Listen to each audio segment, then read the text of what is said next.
those still at the exhibition booths, kindly also take your seats so that we can begin.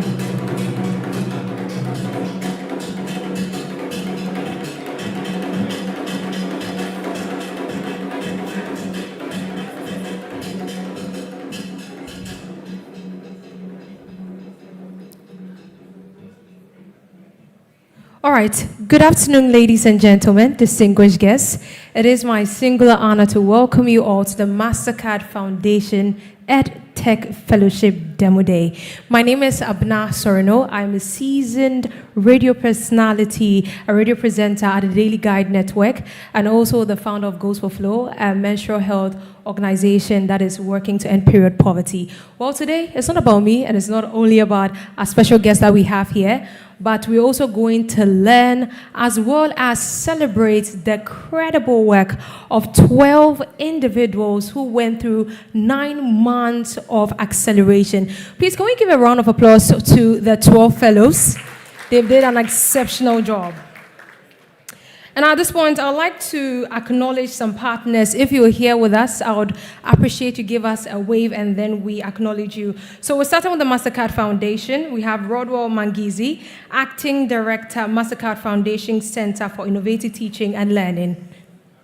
Also, Suraj Shah, the Acting Head Strategic Partnerships and Thought Leadership with the Mastercard Foundation Center for Innovative Teaching and Learning as well. We move on to the Ministry of Education, but I was told he'll be joining us via online. That is Richard Bafo-Ewa, the Director for Pre-Tertiary Education Directorate, and also Deputy Director of Education, Schools and Instructions, Division of the GES, Fako Disu. Now we move on to SENDLOS. We have Nana Jimfi Adrabo, the Executive Director of Center for Distance Learning and Open Schooling. If you're here, kindly give us a wave. I'm sure she would definitely be joining us because she's somewhere around. Now we move on to GSET, the Ghana Society for Education Technology. We have Stephen Conde, the Head of Programs and Operations. Let's give it up. Now, Dr. Tutaleni Asino, the Co-Director for Learning Sciences for Innovators Program, the Carnegie Mellon University. Is he here? Let's give it up, please. Now we move on to Farid Gombila, Ghana Federation for Disability Organizations. All right, I'm sure you'll join us shortly. Now we move to Rudolph Ampofo, the Global Engagement Lead, Africa and Ghana Lead at EdTech Hub. EdTech Hub, he's over there, let's give it up for him. And then we have the Ghana National Council of Private Schools, Obinfo Nana Kwesi Jetwa, the National Executive Director for Ghana National Council of Private Schools. Is he here? All right, please let's give a round of applause to all our partners. And now to set the stage, it is fitting that we begin the Mastercard Foundation EdTech Fellowship Demo Day with someone who has seen to it that the journey of these amazing fellows have been facilitated. Please warmly welcome Angela Duho, who is the Programs Manager, MEST Africa. Angela, can you join us?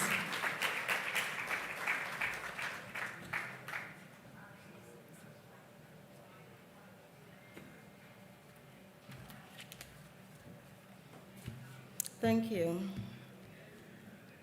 Distinguished guests, partners, fellows, and all members of the EdTech and education ecosystem present here today, good afternoon and welcome to the Demo Day for the inaugural cohort of the Mastercard Foundation EdTech Fellowship at MEST.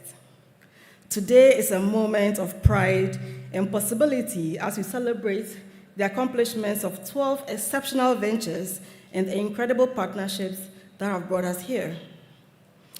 This day is not just about showcasing innovative solutions. It's a celebration of collaboration, commitment, and a shared vision. A vision to transform education across Africa through technology, empowering learners, and unlocking the potential of educators and students. First, let me express heartfelt gratitude to the Mastercard Foundation, whose vision and unwavering support has made this program a reality. Your leadership in advancing education and entrepreneurship across Africa has been truly transformative. So the Ministry of Education and its agencies, Ghana Education Service, SENDLOS, and National Teachers Council, and all the others, thank you for championing education reform and creating a conducive environment for innovation to thrive. We are also grateful to our ecosystem collaborators, EdTech Hub, UNICEF, Ghana Society for Education Technology, GSET, Ghana National Council of Private Schools, NACOPS, whose insights and guidance have enriched this fellowship. You've ensured that our fellows are equipped with the tools to advance education in Ghana and beyond. A special thank you to the Carnegie Mellon University for providing academic depth and expertise that has strengthened the capacity of our fellows. The Ghana Federation of Disability Organizations, GFD, your advocacy has ensured inclusivity remains at the heart of this program, reminding us that no learner should be left behind. Finally, to our experts, coaches, and supporters, your dedication, wisdom, and belief in the potential of our fellows have made an indelible impact. This fellowship was born out of a mission to support growth stage EdTech ventures in scaling their impact. Over the past year, our fellows have tackled some of the most pressing challenges in education, refining their solutions, expanding their reach, and building sustainable models for impact. Whether developing tools to empower teachers or ensure access to learning resources for marginalized communities, these ventures are transforming how education is delivered and experienced across Africa. These achievements are not just the triumphs of the fellows, they reflect the collaborative efforts of everyone who has contributed to this program. I am proud to say that this fellowship has catalyzed meaningful progress in creating systemic change within the Ghanaian education ecosystem. When we started deliberations in March this year, we had a bold vision to impact 1.5 million learners in Ghana's pre-tertiary education sector in the next 5 years, of which 50% rural learners, 15% persons with disabilities, and 50% young women and youth. Through intentional collaborations, stakeholder engagement, and the outstanding commitment of our fellows, we have begun addressing fundamental challenges within the system. Ventures in this cohort have partnered with schools, government bodies, private institutions, and with each other to bridge the gap between technology and education delivery. Through their collective efforts, they have made significant impact, reaching a total of 136,798 learners, among them 62,271 young women, 26,713 from rural areas, and 7,711 are learners with disabilities. This has just been over the past 6 months.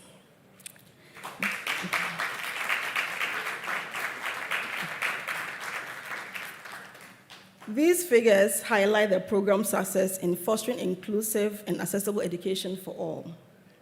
With solutions that are not just innovative but scalable, our fellows are contributing to sustainable models that can be replicated across Africa and beyond. While the journey is far from over, this past year demonstrates the power of collective action. By bringing together policymakers, educators, entrepreneurs, and investors, we are building a future where technology becomes a cornerstone of equitable, high-quality education. Today, as we engage with these ventures, you'll witness more than business ideas. You'll witness pathways to a better future. These entrepreneurs are not just innovators, they are change makers shaping the future of education in Africa. To the investors, policymakers, and partners in the room, your role in their continued success is vital. Together, we can scale these solutions and ensure they reach the learners and educators who need them the most. To our first cohort of fellows, we are immensely proud of you. Your resilience, creativity, and determination inspires us all. You have set a high bar for future cohorts, and your work is a testament to the power of African ingenuity and innovation. Let us celebrate their achievements today and recommit ourselves to the journey of transforming education across Africa. Thank you all, and welcome to the Mastercard Foundation EdTech Fellowship Demo Day.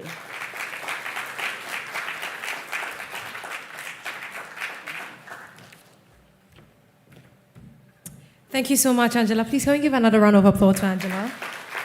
And for me, one of the things I love to see here is the inclusivity, knowing that there have been milestones that have been set with the 50% for kids in the rural area, the 15% for persons with disability. It is the one that is of a great initiative.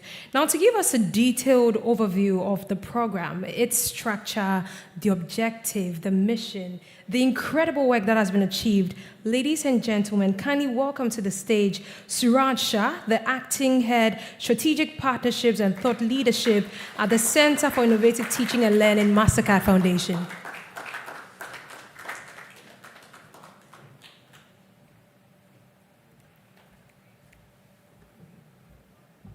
I had memorized the word for good afternoon, but I've forgotten it now. Is it Maha?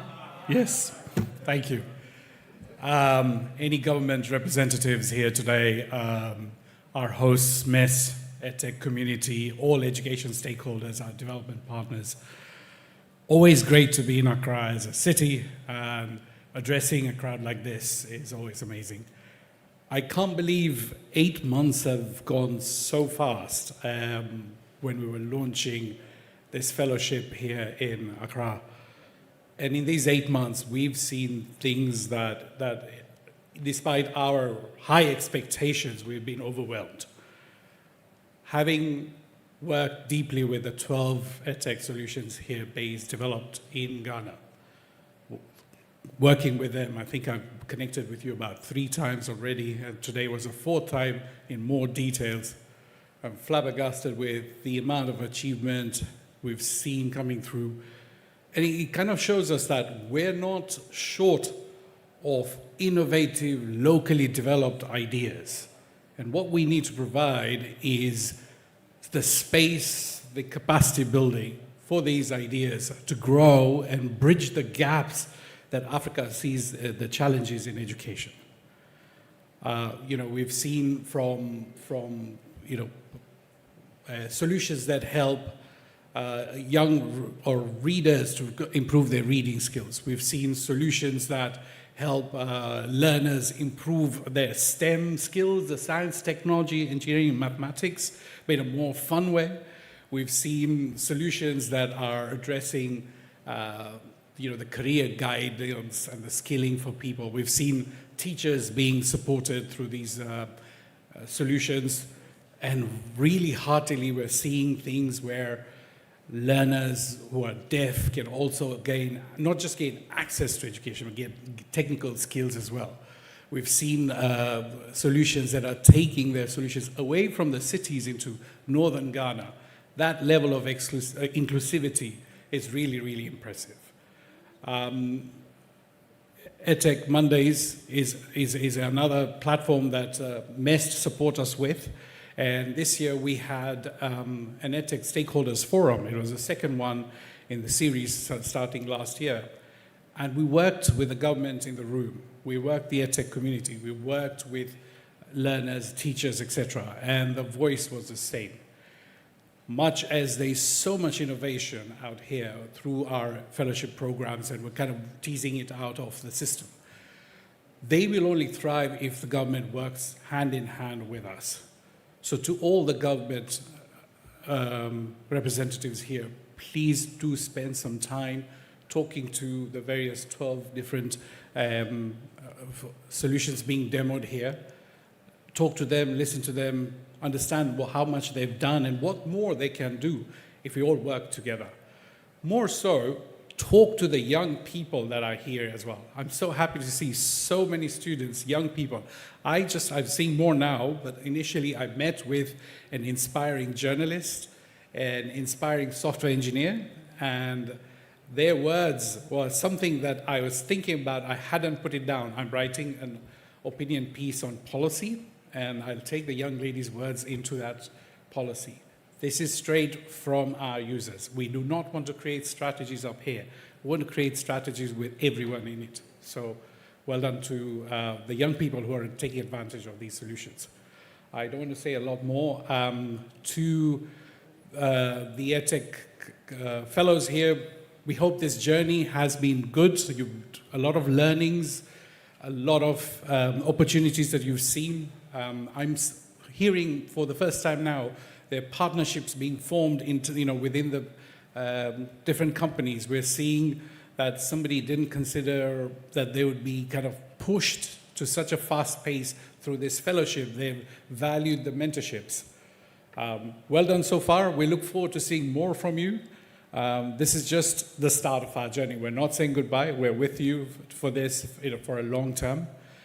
To MEST Africa, thank you very much for the support so far. You've been a sterling partner. We've seen you push yourselves. You've seen you push us to do more, and we're very happy to see that. And I'm sure the fellows also value you. We look forward to the second phase. And with that, I would like to invite Rodwell Mangisi, Acting Director for the Center of Innovative Teaching and Learning at Mastercard Foundation, to talk about our program, our Mastercard Foundation itself. Thank you, Rodwell.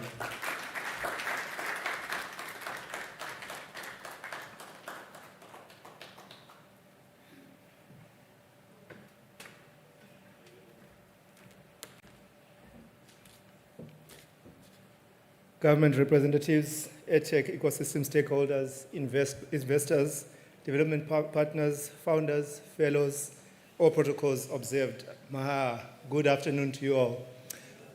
So when I start speaking, I always want to think of a grateful moment, something that I'm grateful for. So today I'm just grateful for my colleagues who took me to a local restaurant. I think it's called Azmera, and I tasted Ghanaian jollof. And one thing I'll say is Ghana jollof, day be passed, Nigeria jollof.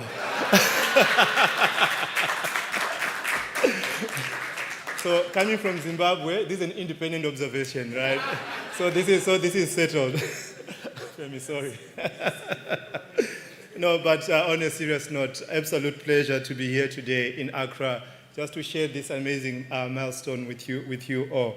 So let me also begin by thanking our partners, MEST Africa, for joining our partners of implementers in the Mastercard Foundation EdTech Fellowship. You are now part of a network of 8 tech hubs, and soon to be 12 tech hubs across the continent.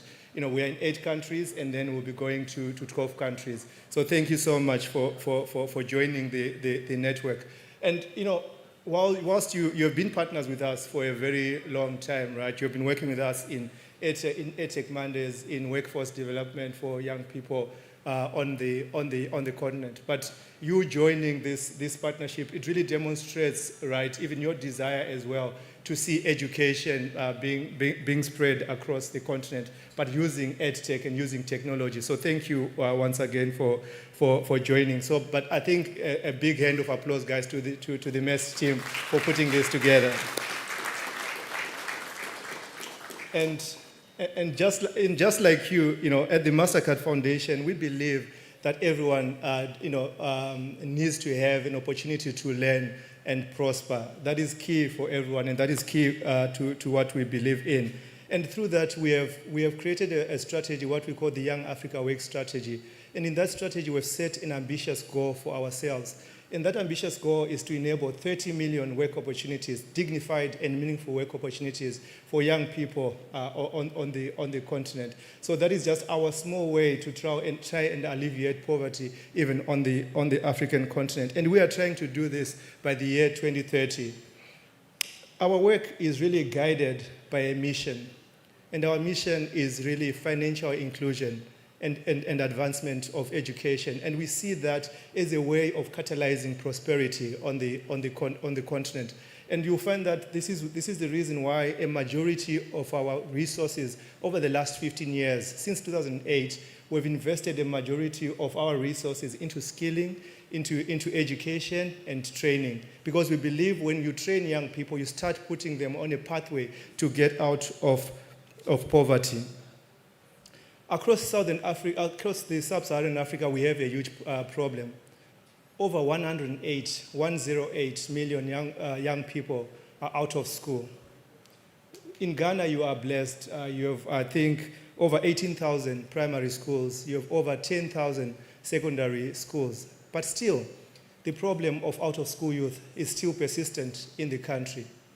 The good thing with all the people that I'm seeing here, innovators, technology is an opportunity for us to be able to try and go some way in solving for the out-of-school youth.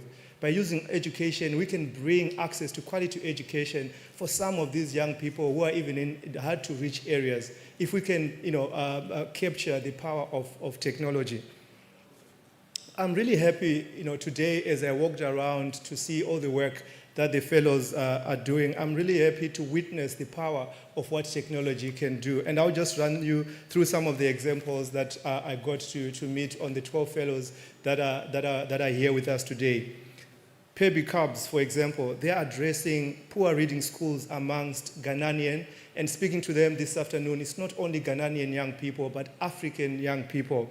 We have Inspiring Teachers Ghana. They are demonstrating that learning outcomes can be improved if we leverage teachers and we take teachers on the journey. I spoke to Dex Technology, Luzel Excellence Academy, IREP, Firefly, Input Output IO. I kept calling them input output, but they told me that's really bits. So I spoke to them about, they're talking about changing mindsets with STEM and robotics focused education. And these are things that are critical and things that we need even on our continent. I also had the opportunity to speak to Kuno EdTech, Wonderspaced, eCampus, Alpha Virtual Academy, Coral Reef Innovation Hub. They are all providing educational content creation, personalized tutoring. I called one of them, I think, a coach in a box sort of solution, which is really powerful with where the world is going and where the future of work really lies. And they are using technology really to capture the educator expertise and to prepare our learners for the future. And this is just, an example of what technology can do even in the education space. Inclusion. At the Mastercard Foundation, inclusion is something that is really dear to our hearts. And I was really excited when I met Deaf Can Talk. They are making accessibility for deaf students with assistive technology possible, right? Playing around with their app, I saw that they are removing communication barriers, enabling inclusive education. And it was really amazing to see that a deaf student can now be in the same classroom that a child who's also hearing. They can use technology to be able to be in the same classroom. So all of a sudden we're talking about inclusivity. So thank you so much, Deaf Can Talk, for the work that you're doing, because really those are the game-changing actions of what technology can do. As I look at all these 12 solutions, it really re-energizes me, right, as a person, but more importantly, even as the foundation, for us to continue doing more in terms of what can we do to help these EdTech ventures and these innovators on the continent. And as I reflect, I see this is the very reason why the Mastercard Foundation EdTech Fellowship was launched. It was really to support and to encourage, young innovators such as these to really, to design, test, and validate their solutions. And the work that we are doing is just our small way to continue catalyzing this important ecosystem that needs support from the outside. So we are really energized when you see all the work that you are doing, that this ecosystem is doing. It really energizes us to continue going for more. Every day you wake up and you know what you're doing has a purpose and is doing amazing things for the young people of Africa. So I really hope that everyone here really feels also energized when you see some of these solutions and the impact that they are doing.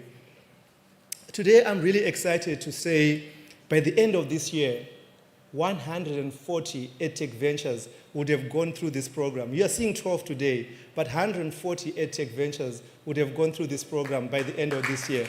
Yes, please. And really, as we look forward, by the end of next year, that number will be over 200 EdTech ventures. So really, we are doubling down. We're not stopping. We're doubling down on the work that we are doing because we see the impact that this work is doing. But one thing for sure, as exciting as these numbers are, we need to remember that while technology can be an enabler, it requires intentionality for it to drive impact. So there are a couple of things that I want to really leave with you. There are 4 things that I believe we as innovators as ecosystem players that are sitting here, there are 4 things that we need to take into consideration as we think of scalable and sustainable EdTech solutions. So I'm talking about relevance, access, partnerships, and empowerment of educators. But you might ask, what does that mean? When I speak of relevance, I'm saying if we are designing solutions for a country, we need to take country context into consideration. What are the cultural nuances that you need to take to consider as you are designing? And I'm really happy with all the solutions I saw. Because an example is in Ghana, multilingual country. So solutions need to factor that in. Inclusion for people with disabilities, you're already factoring that in. So it's really inspiring. And those are the things that any other, even as we go to the next cohorts, we need to be thinking, what is the cultural context we need to be solving for? I always give an example that growing up in Zimbabwe, we used to be taught A is for apple and as white as snow. But it doesn't snow in Zimbabwe, right? And at that time, apples, I hadn't seen an apple. I don't know what that did to my, my education journey. It might have been faster, but I think it might have slowed it down at the same time. But context, ladies and gentlemen, context, cultural context is important when you develop your solutions. We can't develop solutions somewhere else and then you want to put. So we really need to keep cultural context and country-specific context at the top of our minds. Another key thing that I just want us to also consider is access to digital infrastructure. Yes, we need government to work on the last mile connectivity.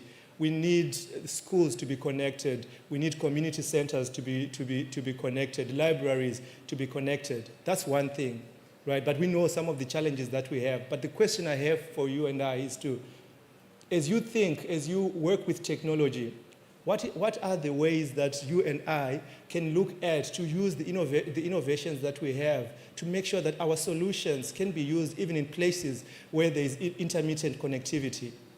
What can we do to make sure that our solutions can be used by those with low-tech devices? We can use technology to do that. Again, I was looking at some of the solutions the fellows are doing. They do have offline capability, alternative delivery methods. That is very important as we design solutions for Africa by Africans. Very, very important for us to consider that and to keep that in mind. And I'm really happy, MEST team, as you're working with the fellows, I'm already seeing that kind of thinking in the solutions that are here. If we continue doing that, definitely we can have an ecosystem that's sustainable and one that we can scale. And then the third thing I just want to leave with you as well is just around partnerships. Partnerships are at the core of impact. There is a saying, even across most African proverbs and even European, that says, if you want to go fast, you go alone. But if you want to go further, you go together. Right? So partnerships are at the core of what we do. I'm really pleased here. We've got online people from government, we've got investors, we've got development partners, we've got educators, and more importantly, I was so happy I saw even teachers right in here, because sometimes we have a tendency of designing things without the consumers. We spoke to some grade 6 and 7 students sitting right here, right? They're here, they're listening, they're giving us feedback. That's very important. Partnerships are at the core of impact. If we do it together, if we leverage our collective resources, if we leverage our collective expertise, we can make a difference on our continent. That is very, very, very important for us to do. And then finally, but not least, we need to empower teachers. I was in South Africa, even with my MEST colleagues, a couple of weeks ago. There was a panel discussion where teachers were discussing, using technology in the classroom. And one of the things that they spoke to us about was sometimes you get their students being more tech savvy than the teacher themselves. It's an awkward situation. It's sometimes a challenge, right? Because we need our educators to be championing the integration of technology in the classrooms. So what can we do for that? So that's why I'm really happy to see solutions here again, right, that are focusing on empowering teachers. Let's empower teachers even with the digital skills that they need to be champions of integration of technology in our classrooms. We need to empower our teachers. We need to support our educators. They are the ones that can champion this change that we want to do in the schools. So those are the 4 things really, right? So relevance, access to digital infrastructure, partnerships, and empowerment of teachers. So with that, I just want to say to the fellows, congratulations for making it this far. we really look forward to building an impactful EdTech ecosystem that leaves no one behind. No matter where they come from, no matter the disability, we need to make sure we leave no African child behind. With EdTech, with educational technology, we can make a difference. So thank you, Medase.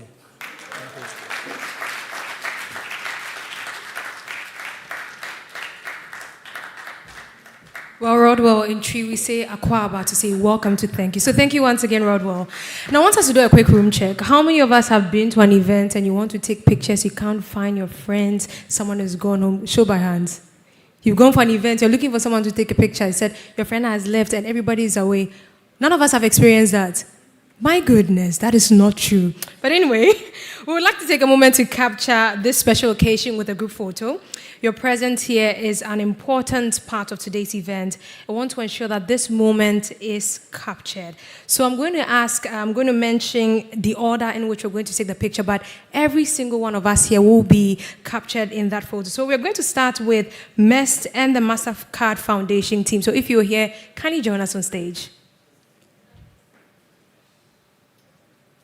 So as they're coming on stage, the fellows kindly get ready. You join them to take the photo.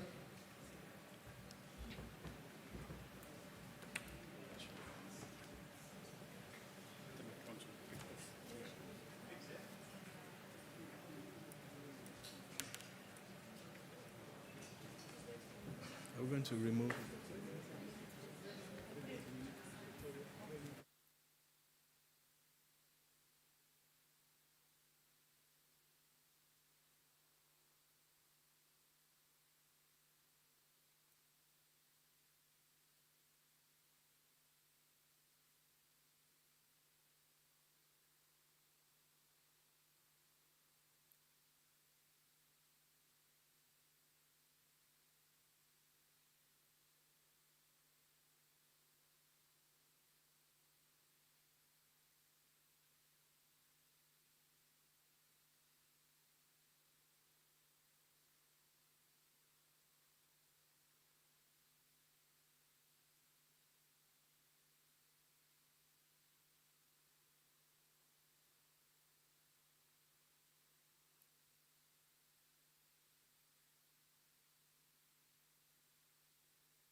Well, DJ, as we're taking the photos, can you kindly help us with some music for the background? Thank you.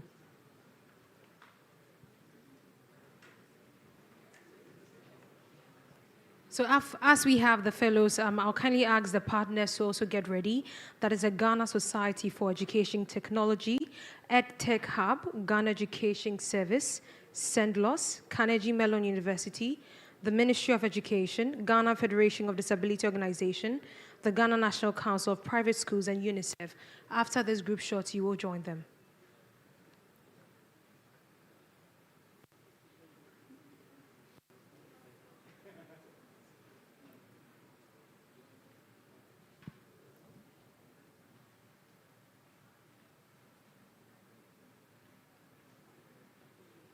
Kindly stay on the stage. Kindly stay. We're not done. Can the partners kindly join us now?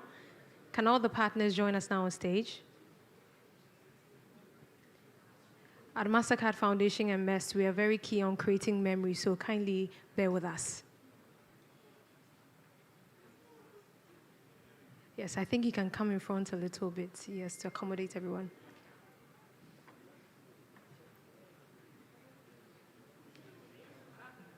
Then right after this, every single person sitting in the room would also join the stage, and we take a group photo and we are done.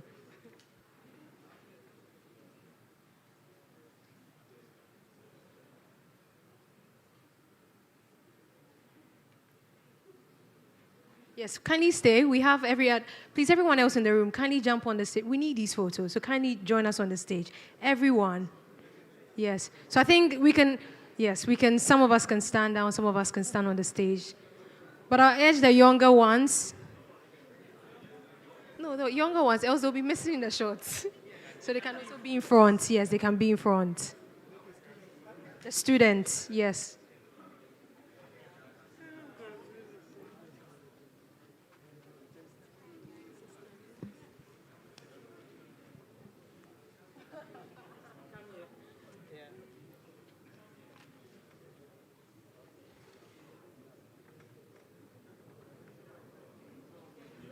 I think yeah. I think it would have been best if you guys stand for the students.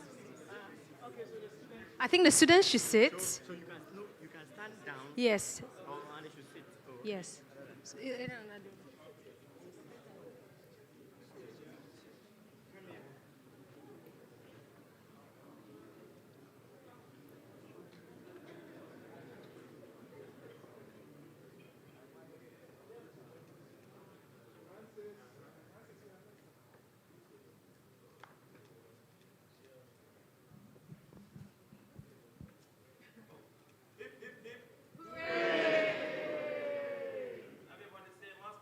Mastercard, Vish Foundation, and MEST.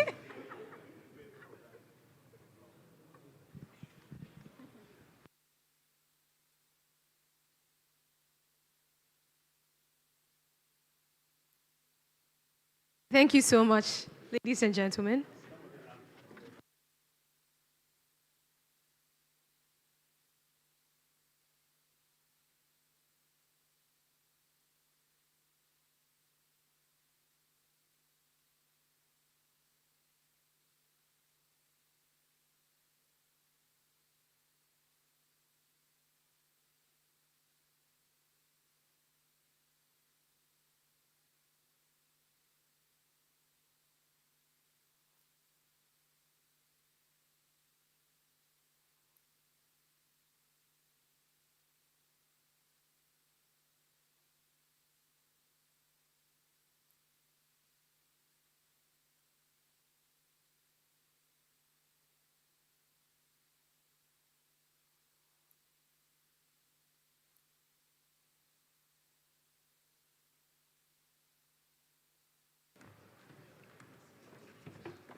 All right, thank you, ladies and please let's give a round of applause to ourselves. I know it's not an easy sport, but we've been able to capture the memories, and this is exactly why we are here. So I believe it is because of our partners and the support we got from our partners that we have today to celebrate all the incredible work and the impacts of the 12 fellows. I would like us to get some remarks from our partners. If we do have Rudolph Ampofo, the Global Engagements Lead, Africa and Ghana Lead at EdTech Hub, I would really want him to join me on the stage for a quick remark.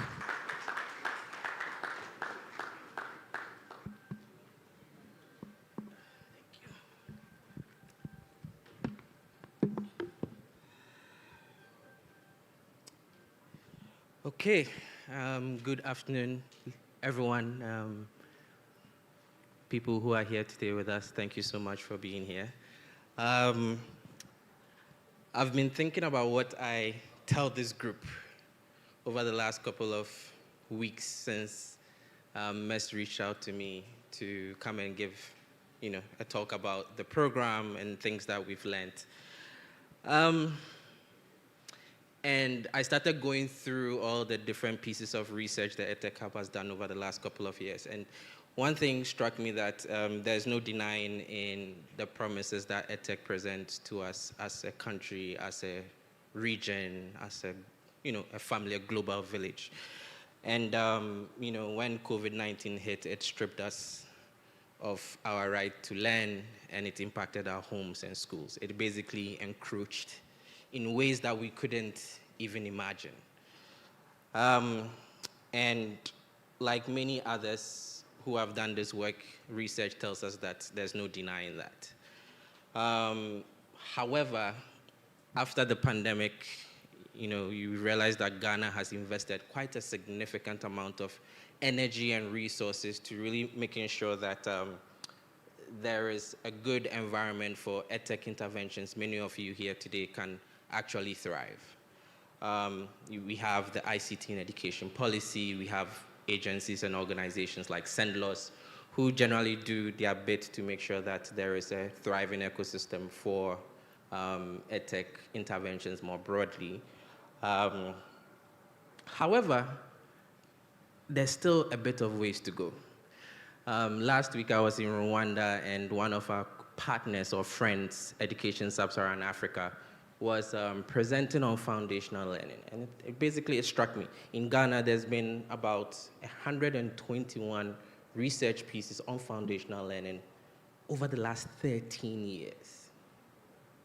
And I think we should sit down and think about that. 13 years, 121.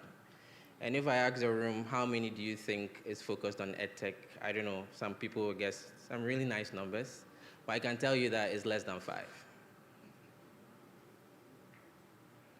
And so we really need to sit down and think about that, because programs or initiatives like this present an opportunity to really expand what we know and what we don't know. Even lack of knowledge is knowledge, because then you can think about what you can do to deepen that knowledge.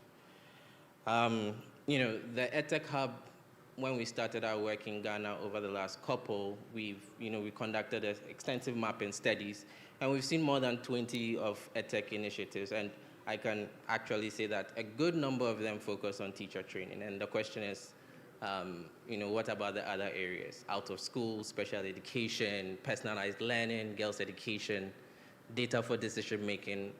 These are all areas of opportunities for EdTech in Ghana, across Africa.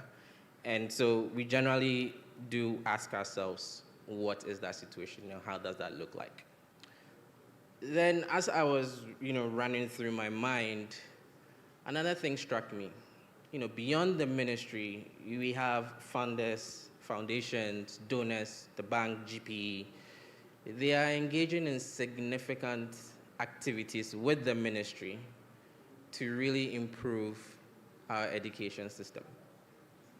People spend hours, maybe you might not know, but they spend hours and days talking about how they can make improvements in our learning system. Femi and myself, we've been in the Policy Academy over the last 3 weeks, trying to think about how we can build a strategy that would provide some level of direction and guidance, not just for Ghana, but multiple countries engaging in the Policy Academy that is led by the World Bank.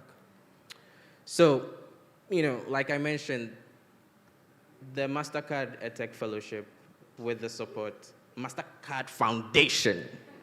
Yes, I saw that. Suraj was like, Mastercard Foundation, what's the foundation? It's missing. The Mastercard Foundation EdTech Fellowship, led by MEST Africa, generally presents an opportunity to support local intervention, which is actually needed. We want to move from a situation where EdTech interventions in the country reach that maturity level that would be appealing to work with our ministries of education. Because it's not like they don't, here's the thing, it's not like they don't want to work with you, but ministries of education here or wherever, they're dealing with millions of lives. And so they need to understand and be guaranteed that you can actually meet that need. It's not the hundreds, it's good to start small. It's not the thousands, they work in the millions. And so initiatives like this present an opportunity. They present an opportunity to move from evidence to practice. Practice where innovators focus on improving teacher continuous professional development, and basically working with teachers and teacher training organizations to improve product design direction and roadmaps, for example. A lot of the research tells you this. But the question is, how do you work with those you built for to ensure that it's fit for their needs? How do you create motivation for teachers to actually sit down and engage in your platforms? If you didn't know, Ghana has a pointing system where teachers would take courses, they gain some points, and these are significant motivation factors. And the question is, how are we tapping into some of these structures? Do we know about them? Are we exploring and thinking through them? This initiative, based on how it's designed, is to help bring you to the seat with ministry, to have these conversations, to know what you don't know. Practice where interventions are exploring ways it can test potential tech-enabled classroom instructional delivery in ways that improve foundational literacy and numeracy. It's one thing to sit and come up with an idea, and it takes a lot of energy to come up with an idea. Trust me, I know I've been doing this for quite some time. But then it's another thing to test and validate your assumptions, because you can assume, but the world can be significantly different. Ghana can be significantly different. And so you need to invest in testing. This initiative provides you with the resources to test. Practice that is looking at the challenges in connectivity and exploring offline mechanisms and implementation models, and I stress on implementation models, to ensure parents and communities engage and participate in learning. And the reason why I stress on implementation models is because it's not just about the technology. Building technology and putting it in a space doesn't necessarily mean it will be used. But the model that comes with it is very, very important, because then you start looking at how you understand the local context and build a delivery mechanism that will complement even classroom delivery. Practice where interventions are intentional about improving learning outcomes for those out of school and those with special education needs. I have a particular interest in special education needs, and I think that Ghana has gotten to a point in its life where it needs to be intentional about some of these things. Practice where innovators here today and within the fellowship are aligning their data sets to the indicators of the country and contributing to generating data that will inform decision-making, like funding decisions, or maybe inform the direction we go as a country when it comes to AI. Because without the data, we really cannot make relevant inferences from, with AI. We'll basically be years behind. Now, I can go on and on based on the research we've done over the last couple of years, but this is not the space to bore you with that. I had 5 minutes, but I'm sure I've gone well over 5 minutes. MEST always gives you a good amount of time. But, the fellowship truly presents an opportunity that you should take.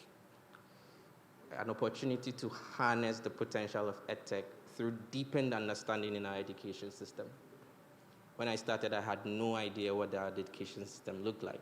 I had to invest my energies and time, and that costs money.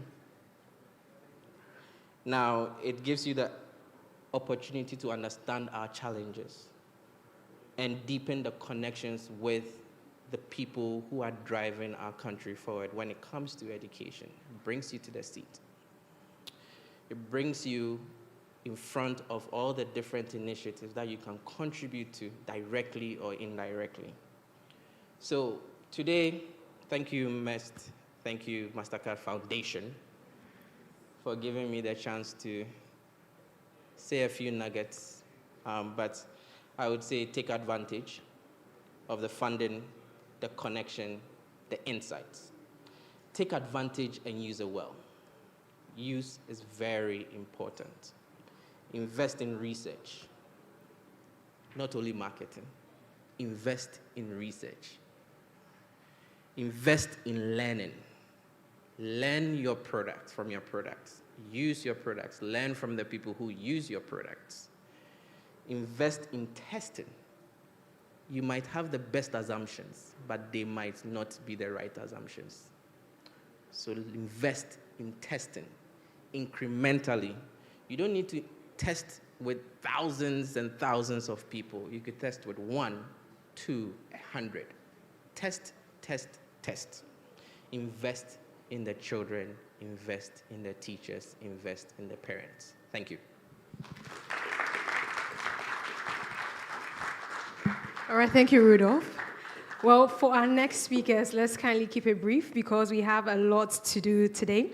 Next, I would like to welcome to the stage Tuteleni Lita Sino, who is the co-director for Learning Sciences for Innovators program at the Carnegie Mellon University. Please let's give it up for him.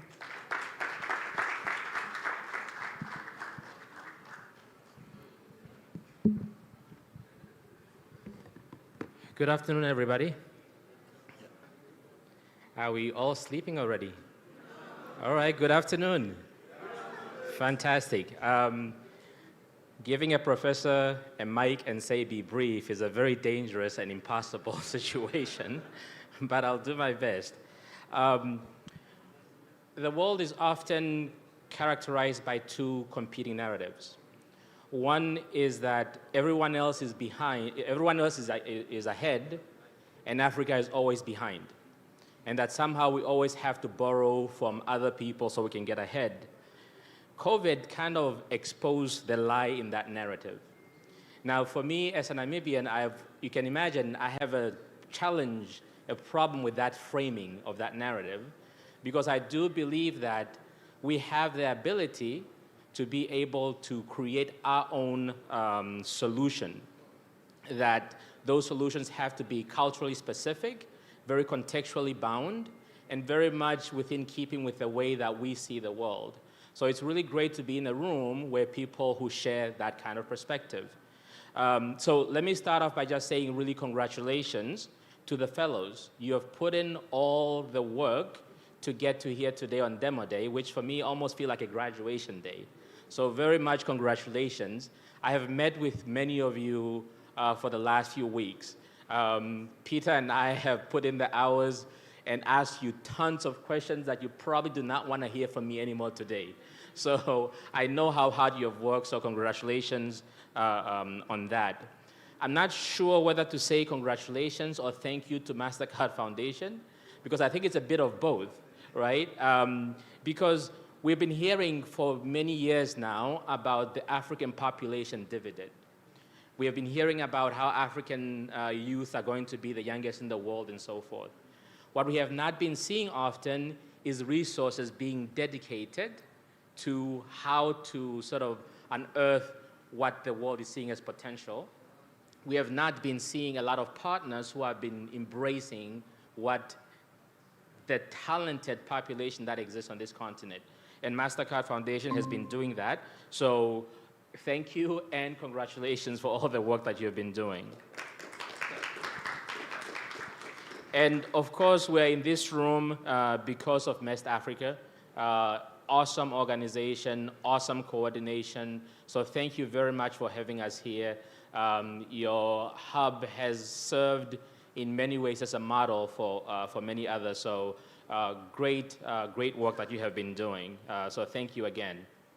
I'm here on behalf of Carnegie Mellon University's Learning Science for Innovators program. Our aim is really to ensure that the products that are produced are anchored in the foundations of learning sciences. Because since probably the beginning of time, starting with, or maybe sooner, the printing press, film, and everything else, we have always been hearing about all these innovations that are going to transform education. Thomas Edison once remarked that film is going to replace teachers.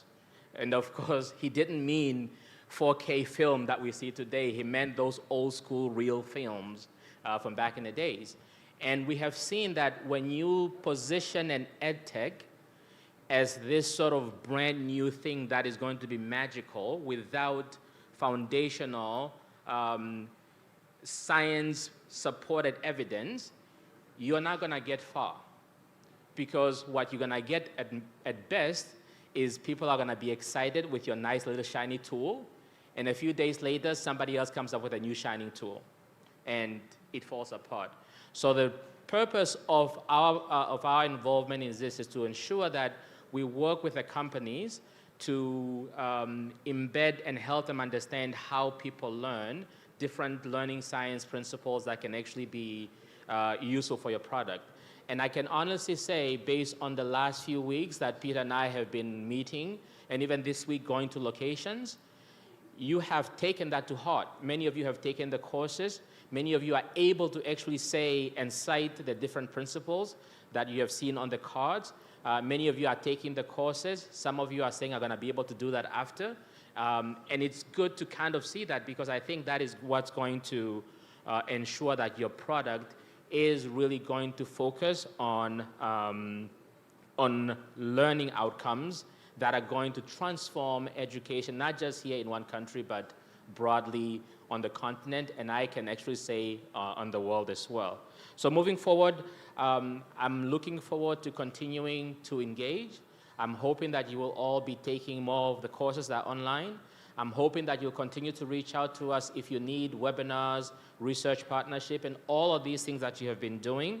And just continue to partner up as we move forward to find new ways to be able to innovate and create solutions, address challenges, our own challenges from our own perspectives. So again, thank you, MEST, for the opportunity. And to the fellows, you have been doing a fantastic job. I really wish you all the best moving forward.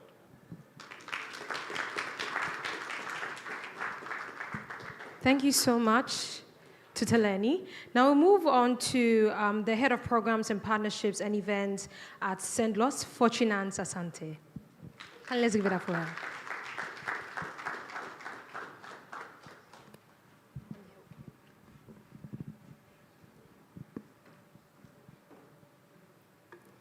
Good afternoon, distinguished guests, ladies and gentlemen. Shall we applaud the MEST Africa and Mastercard Foundation for a good job done? Thank you. I bring you warm greetings from the Executive Director of Sendlos, Nana Jimfi Ejabo, who deeply regrets being unable to join us today due to other pressing engagements. He extends his compliments to MEST Africa, the Mastercard Foundation, our partners, learners, students, and the entire EdTech fraternity. The Center for National Distance Learning and Open Schooling under Ghana's Ministry of Education is entrusted with spearheading the infusion, development, and coordination of technology-mediated learning and ICT in Ghana. Sendlos believes firmly in the power of partnerships, one of the core pillars of the SDG goals. Our relationship with the MEST Africa reflects this commitment to advancing technology solutions. We have enjoyed a strong collaboration with MEST Africa, actively participating in the second edition of the EdTech Stakeholder Forum in partnership with the Mastercard Foundation, the EdTech Monday event, and more. These platforms have enabled Sendlos to share its vision for the adoption of the EdTech in Ghana, highlight key government initiatives to leverage EdTech for improved education delivery, and discuss current future trends or policies to expand the use of technology in education across Ghana. Sendlos is proud to lead the government's effort to achieve better education outcomes and enhance educational infrastructure, creating a conducive learning environment for all. We are excited to join MEST Africa in celebrating this significant milestone. We kindly request the support of MEST Africa, Mastercard Foundation, and other key stakeholders in the following areas. 1, partnership with Sendlos in the EdTech sector to foster growth and innovation. 2, assistance in selected research initiatives that align with Sendlos's goals and vision. And then 3, sponsorship of an educational program on Channel MOE to enhance learning and enrich a wider audience. Starting this November 28th and continuing monthly, Sendlos will host EdTech breakfast meetings with the private sector to foster effective collaboration and drive positive outcomes in EdTech. Thank you all for the participation and dedication to this mission. Together, we are driving the future of education forward.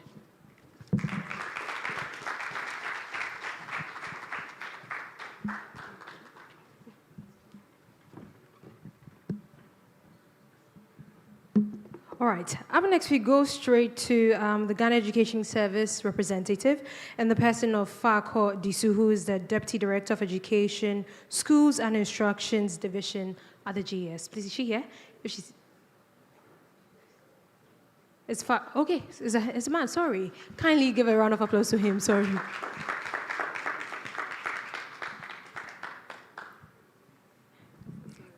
Thank you very much, and a very warm good afternoon to everybody. I bring you felicitations from my directorate and Director General, Dr. Rekin Kansa, and my immediate boss, Director Prince. They extend their best wishes to MEST Africa and then the Mastercard Foundation and the 12 EdTech companies. Well, for us at GES, we have demonstrated our commitment to this common cause, which is being championed by Mastercard Foundation through the EdTech program by MEST Africa. So a lot has been said, and of course, this is not the forum to give long talk. However, I want to emphasize that the comments that were made earlier, that you should take advantage of the opportunities, the network, and then you should research and invest more. So I was wondering, what are you going to research in, and where are you going to invest more in? And so as a grounds person, I just want to say one more time that Ghana Education Service, we are implementing the Common Core curriculum, and at the base of this curriculum, we have certain core competencies that we expect our learners to acquire when they go through the curriculum. Some of them, I believe you are aware of. I just want to highlight a few, and then perhaps direct your research efforts and then investment towards those areas, which means that once you do that, you get more opportunities for collaboration and effective impact. First of them is critical thinking and problem-solving skills. Next is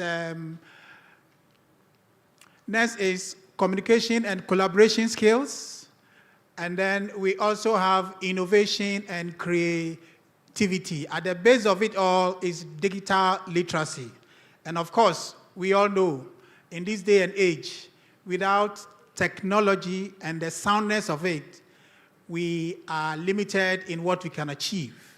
And so I am once again re-echoing what was said and directing your research efforts in these areas.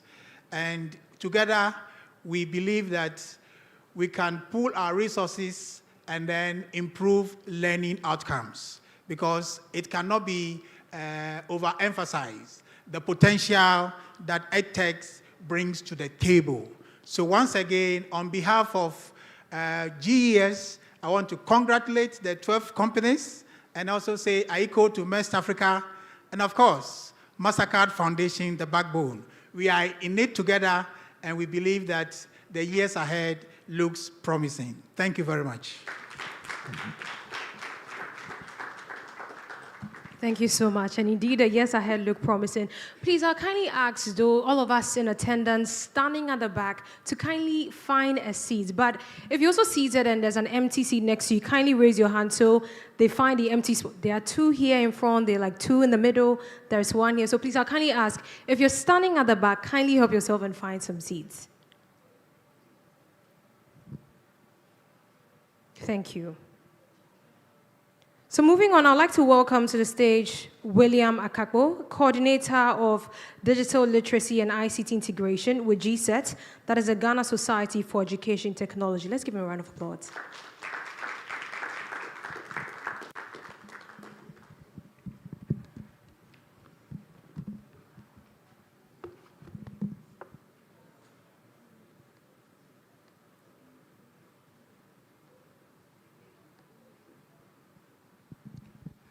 Good afternoon, everyone. And to all our distinguished guests, welcome once again. I remember on the onboarding during the engagement, I said the Mastercard Foundation EdTech Fellowship is an opportunity within an opportunity.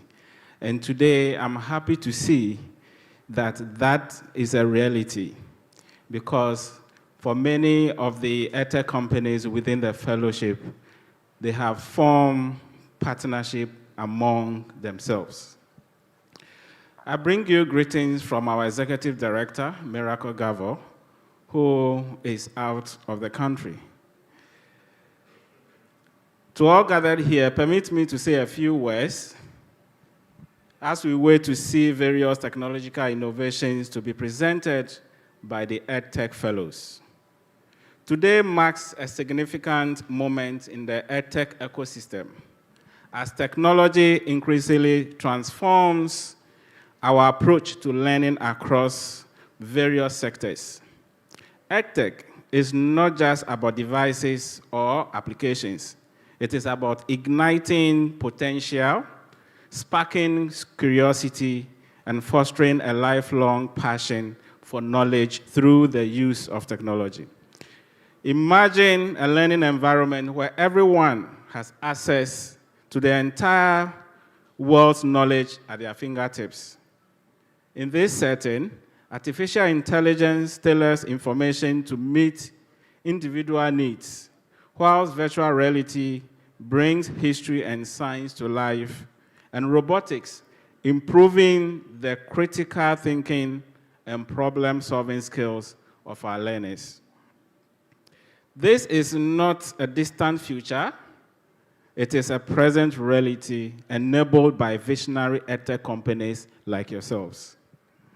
We are excited to see the innovative solutions you are developing to bridge gaps, break down barriers, and make quality education accessible. Together, we are reshaping a world where learning is engaging, inclusive, and empowering. Since 2017, GSET has led the way in transforming education through technology. Our mission is to advance excellence in learning, teaching, and leadership through innovative and impactful use of technology. Everything happening here today is as a result of partnership. Hence, partnership and collaboration are at the heart of our approach to advancing the EdTech ecosystem, which is why it is an honor for us to be part of the Mastercard Foundation EdTech Fellowship Program. This same partnership brought together MEST Africa and Mastercard Foundation, which aims to promote the growth and impact of EdTech companies dedicated to enhancing access to quality education and improving learning outcomes for young people across Africa. As a partner in this program, we are proud to provide our technical expertise and support needed to help participating ventures build their business capacities and scale their impact. To all participating EdTech companies, thank you for bringing part of this. To all participating EdTech companies, thank you for being part of this journey. Let's continue to innovate, inspire, shape the future of education together. Thank you, and thank to the Mastercard Foundation and MEST Africa. Thank you. Don't worry, this is about to be the final round of remark, and then we get straight into hearing about the impactful and inciting journey of our fellows. Now, finally, we would like to welcome Richard Bafo Ewa, who is the Director for Pre-Tertiary Education Directorate at the Ministry of Education. Let's give it up for him.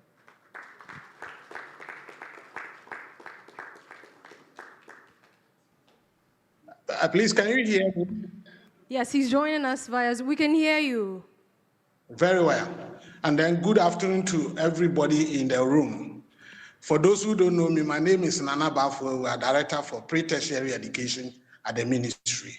It is an honor to be here today to celebrate the achievements of the Mastercard Foundation EdTech Fellows, and the remarkable progress made by these 12 innovative EdTech companies. The Ministry of Education wholeheartedly applaud the Mastercard Foundation for this impactful initiative. Improving learning outcomes for our students is a top priority, and technology plays a crucial role in achieving that goal. Our commitment to technology integration in education is unwavering.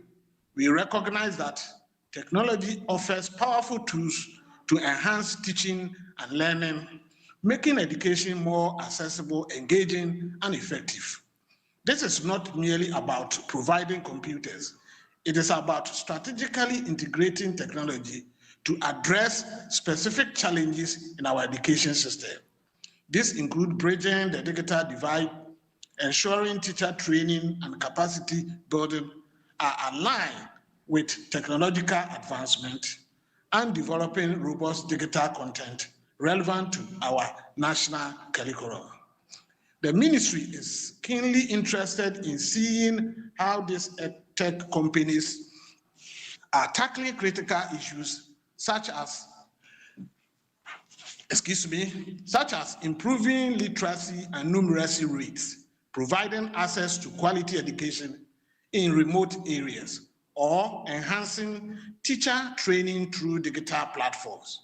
We believe that collaborations between the private sector, like the companies represented here, and the ministry are key to scaling successfully initiatives and achieving widespread impacts. The ministry is actively working on policies and frameworks to support the growth of EdTech sector in Ghana. This includes fostering a supportive regulatory environment, promoting investment in educational technology, and developing clear standards for quality and efficacy. We are committed to creating a vibrant ecosystem where innovation can flourish and contribute meaningfully to the national education goals. We look forward to further collaboration with the Mastercard Foundation and the EdTech company present today. Your dedication and innovative solutions offer invaluable support to our collective mission to transform education in Ghana and empower our learners for the future. Congratulations again to all the fellows and companies, and thank you for your attention. Thank you. All right, thank you so much, Mr. Richard Bafuewa. So yes, people, as I mentioned today, you're welcome. We are actually streaming live on YouTube, MEST Africa. When you take pictures, make sure you share it across social media platforms and use the hashtag #EdTechDemoDay. Now we're about to get into the videos to see the journey of the 12 fellows and to see what they have been up to for the past 8 months. So let's kindly turn attention to the screens as we watch how far the journey has come.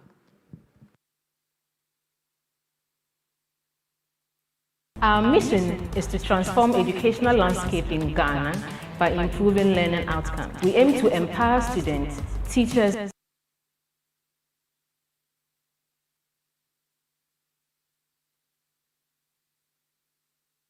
Our mission is to transform educational landscape in Ghana by improving learning outcomes. We aim to empower students, teachers, and social leaders with the tools and resources they need to succeed.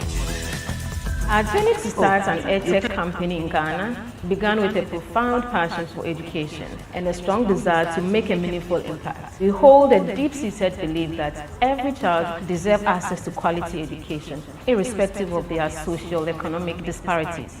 Our impact comes to life through the success stories of the students and the schools we've supported. Through our tailored content and interactive lessons, they are able to understand and even explain further to their classmates. A subject like science, I really found it very difficult. The diagrams, the processes, the explanations, I didn't really understand it. But ever since I started using the Catalyst app, it has improved my understanding and it breaks the topics down and it makes it easy to understand. Our management system also helps the school to be able to effectively manage their operation because we give them the robust management software to help them to be productive in their learning environment. And on the teachers, we are able to educate them on how they can be able to manage their classroom scenarios so they are able to effectively deliver their lessons to the student. Integrating Catalyst has transformed my approach to teaching. With the app's resources, I can shift from a lecture-based style to a more interactive and student-centered approach. the interactive books and videos helped me introduce concepts in visual, engaging ways, while the practice questions provide immediate feedback, which encourage students to be more active participants in their learning. So far, her grades have improved compared to when she was in Basic 7, and also her attitude to learning has also changed drastically. My involvement in the Mastercard Foundation EdTech Fellowship Program has been quite transformative.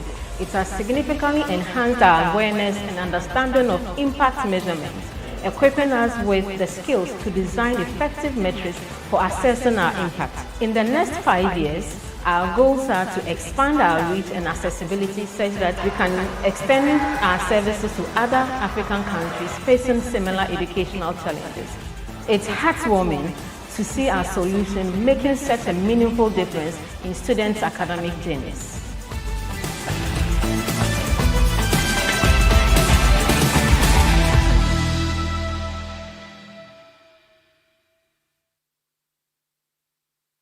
Inspiring Teachers' vision is to get every learner in Ghana, especially those in low communities, to achieve their potential in education. What inspired us to start this company was to look at the challenges that we're facing in our Ghanaian education. Various workshops were organized for teachers, but when it comes to the implementation, it was a bit of a challenge. And so Inspiring Teachers and the CPDT came together to have Inspiring Teachers Ghana, whereby we try to develop our teachers. But what we do differently is that after the workshops, providing all the needed information for you, we visit, come to your school to support and to coach the teachers in delivery to make it more effective. We had the peer coaching, then the literacy program. We learned a lot from the training, and as I came to school, I implemented it. It's very good, it's amazing. Now teaching and learning is so easy for me in my classroom. The Inspiring Teachers have impacted in the kids and the community because the materials that they've been using has enhanced the kids' reading and learning. So wherever they find themselves, they are able to identify some words and some alphabets. There are certain words, they segment it, and these kids are able to mention the word. And it has gone a long way. The Mastercard Foundation EdTech Fellowship Program has empowered us to be able to deliver our products in various sectors. When we started with the fellowship, it requested that at least we onboard 8,000 learners. And for that reason, we needed to work so hard to achieve this. Then also, it has brought us into fellowship with other companies and other organizations. Our plans for collaboration with other EdTech companies is huge. Currently, we are working with Lozele Initiative to train their teachers to also use our products. We have a company in Kaswa. He has about 500 schools that is working with, and so want us to come and support in training them to deliver our peer coaching and a smart coaching instrument. With Inspiring Teachers, we see success where stakeholders welcome our products, implement them, and then we see its impact on the learners. When this is achieved, we can say that we have been successful.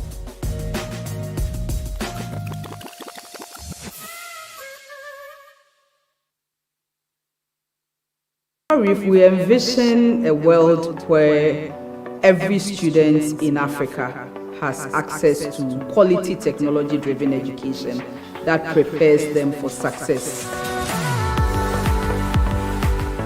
Coral Reef was born out of the need to help bridge the digital divide. Richard Osei is the founder, and he has always been very passionate with education and how technology can enhance education in Africa.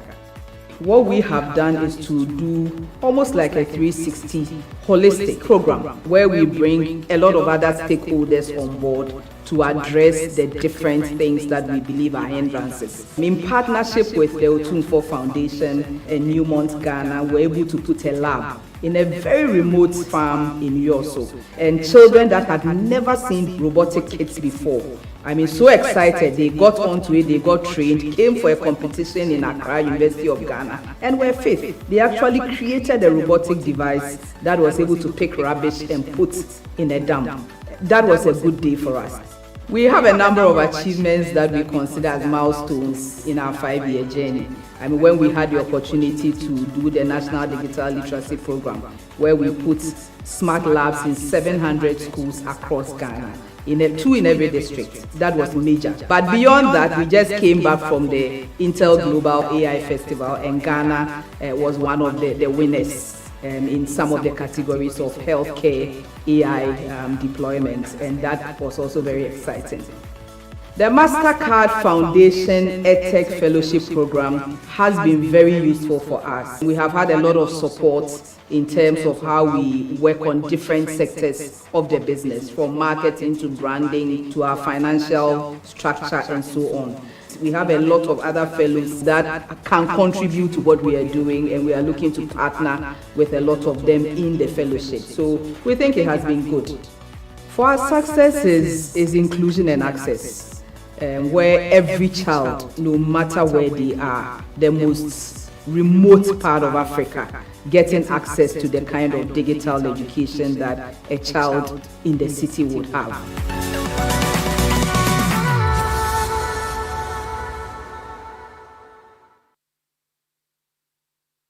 The inspiration to start Wonderspace came from my experiences as a teacher, where I saw firsthand the lack of engaging, culturally relevant educational materials focused on Africa. Wonderspace is an educational content creation and publishing company focused on promoting critical thinking, creativity, and literacy skills through a cross-curricular approach to learning.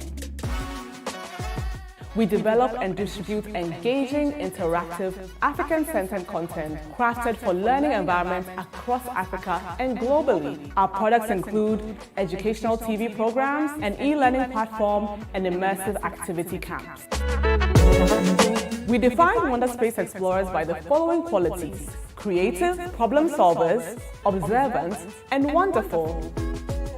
Success for us means that through our interactive content, these qualities are nurtured and strengthened by empowered teachers and supportive parents. Wonderspace tackles educational challenges with a multimodal approach, using ebooks, interactive videos, and animated TV shows that celebrate Africa's stories, history, and biodiversity. We also support teachers with training on interactive, cross-curricular methods that integrate our resources into daily lessons. Since starting Wonderspace, we've achieved several significant milestones, including having our educational TV content broadcasted on Showmap, DSTV, and now Channel 1. This is brilliant. In addition to being selected as part of the Mastercard Foundation EdTech Fellowship, we won first place in the Creation Africa Ghana Incubation Program, as well as the Standard Chartered Women in Tech Program. By bridging the gap in culturally relevant materials, Wonderspace not only boosts literacy and comprehension, but also nurtures creativity and critical thinking. In the next 5 years, we envision Wonderspace as a household name, sparking curiosity and creativity in young minds across the continent. I believe that by helping children understand their environment and historical or cultural heritage, we can equip them to become change makers in their communities and beyond.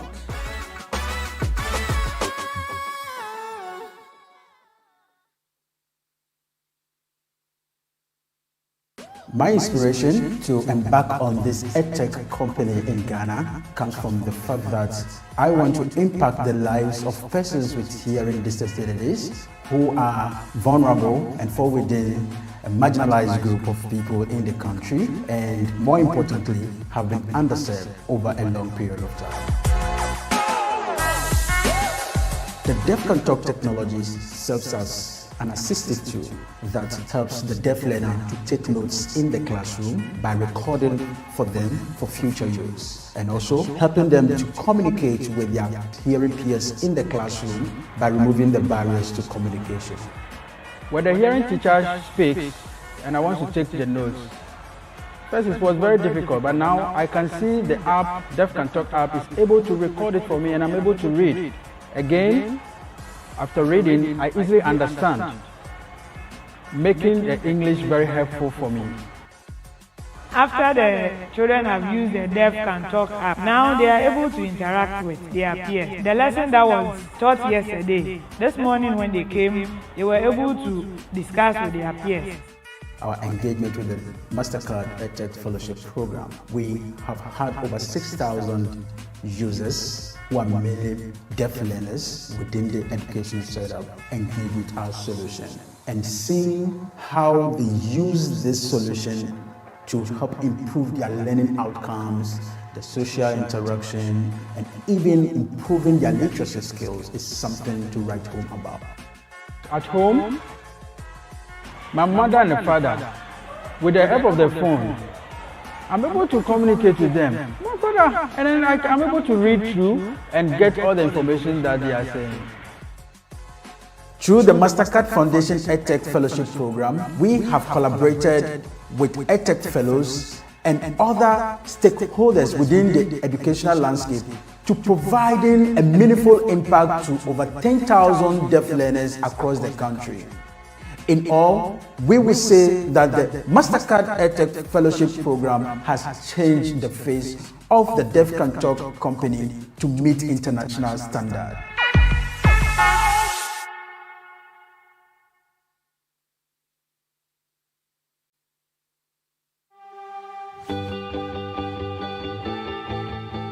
The story of DEX technology is an inspiring one. It begins with a teacher who believed that he could offer so much for our younger generation. This teacher, beyond the chalkboard, will go the extra mile and engage the students in practical science activities. This idea gave birth to the DEX Science Set. Education is the defining umbilical cord that connects a country to its economy. DEX technology is addressing one major problem in our education: the lack of practical STEM activities at the basic level. Over 95% of basic schools do not have science laboratories. And so we are giving every child opportunity to be a better version of themselves by learning science practically. We have been able to make our own robots. As you speak here, I see my robot working in front of me. The science set is based on the Ghanaian curriculum, and so it makes lesson very easy, and teachers are able to structure their lesson very easily with the activities in the science set. The science set has been very fun, educational and easy to learn, and it also increased my understanding of science and technology. My confidence and interest in science has been boosted up, and in the not too distant future, I'd like to pursue science because of the science set. The Mastercard Foundation EdTech Fellowship Program has been a significant value addition to our company. First and foremost, it has created a community of EdTech Fellows that we didn't even know existed, and now we are trying to form collaborations with. It affirmed some of the things that we're doing, and it gave us time-sensitive projects that push you on your toes to be able to hit some of the targets. We have figured out how to even make our access more affordable. The fellowship has supported us with funding to get extra materials to start our manufacturing process in that line. They have also shown more attention on how we even deliver the training content to our schools. And so the value addition that we've gotten from the Mastercard Foundation EdTech Fellowship Program is enormous, and we appreciate that so much. So today, every child in this country can also partake in a transformational tool that is shrinking a science lab into simple boxes so that every child can have a personalized way of experiencing science, technology, engineering, and mathematics in and out of the classroom. All right, ladies and gentlemen, let's keep the clap going on. So this is the very first 6 of the 12 cohorts. We did see Alpha Virtual, Inspiring Teachers, Coral Reef, Wonder Space, Deaf Can Talk, and DEX Technology. At this juncture, we don't want to bore you guys too much. So Trincompan, I hope I got the name right. They corrected me. I thought it was called Trincompan because of how it was spelled. But he mentioned that it's just like tree, the tree word when it says that one head does not go together in the tree. So let's get some entertainment from them. So over to you.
All right, let's give it up for T. Krompam.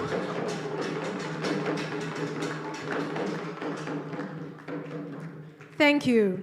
Now it's time we get to hear from the users of these products that have been put out there by the fellows. So to take over from me, I would introduce Marilyn Hammond, who is the program associate for the Mastercard Foundation EdTech Fellowship. Marilyn, can you join me if you're here?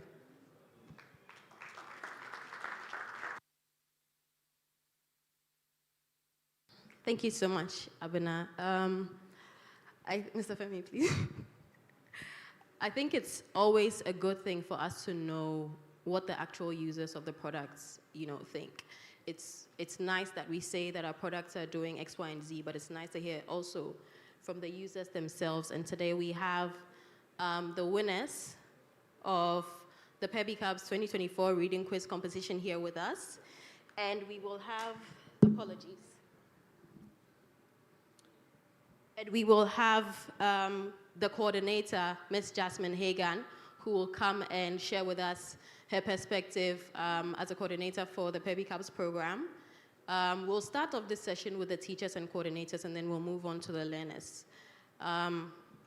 So up next also we'll have Perpetual Edu. If you can kindly join me on the stage, that would be much appreciated.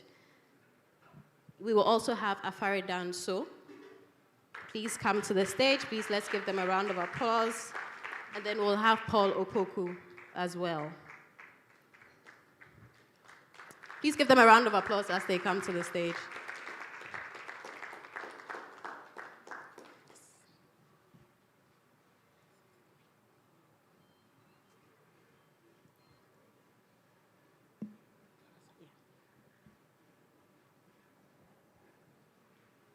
Can we get some extra microphones, please?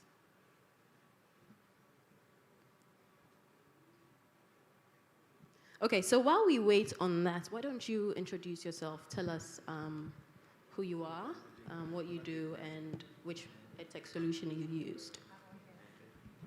Thank you for the opportunity. I am Afari Danso, a teacher at New Edition Schools, and we use the Catalyst app system. Thank you. I'm Perpetual Edu, a teacher in New Edition Schools, and we use the Catalyst app. So before they continue, the Catalyst app is a solution by Alpha Virtual Academy.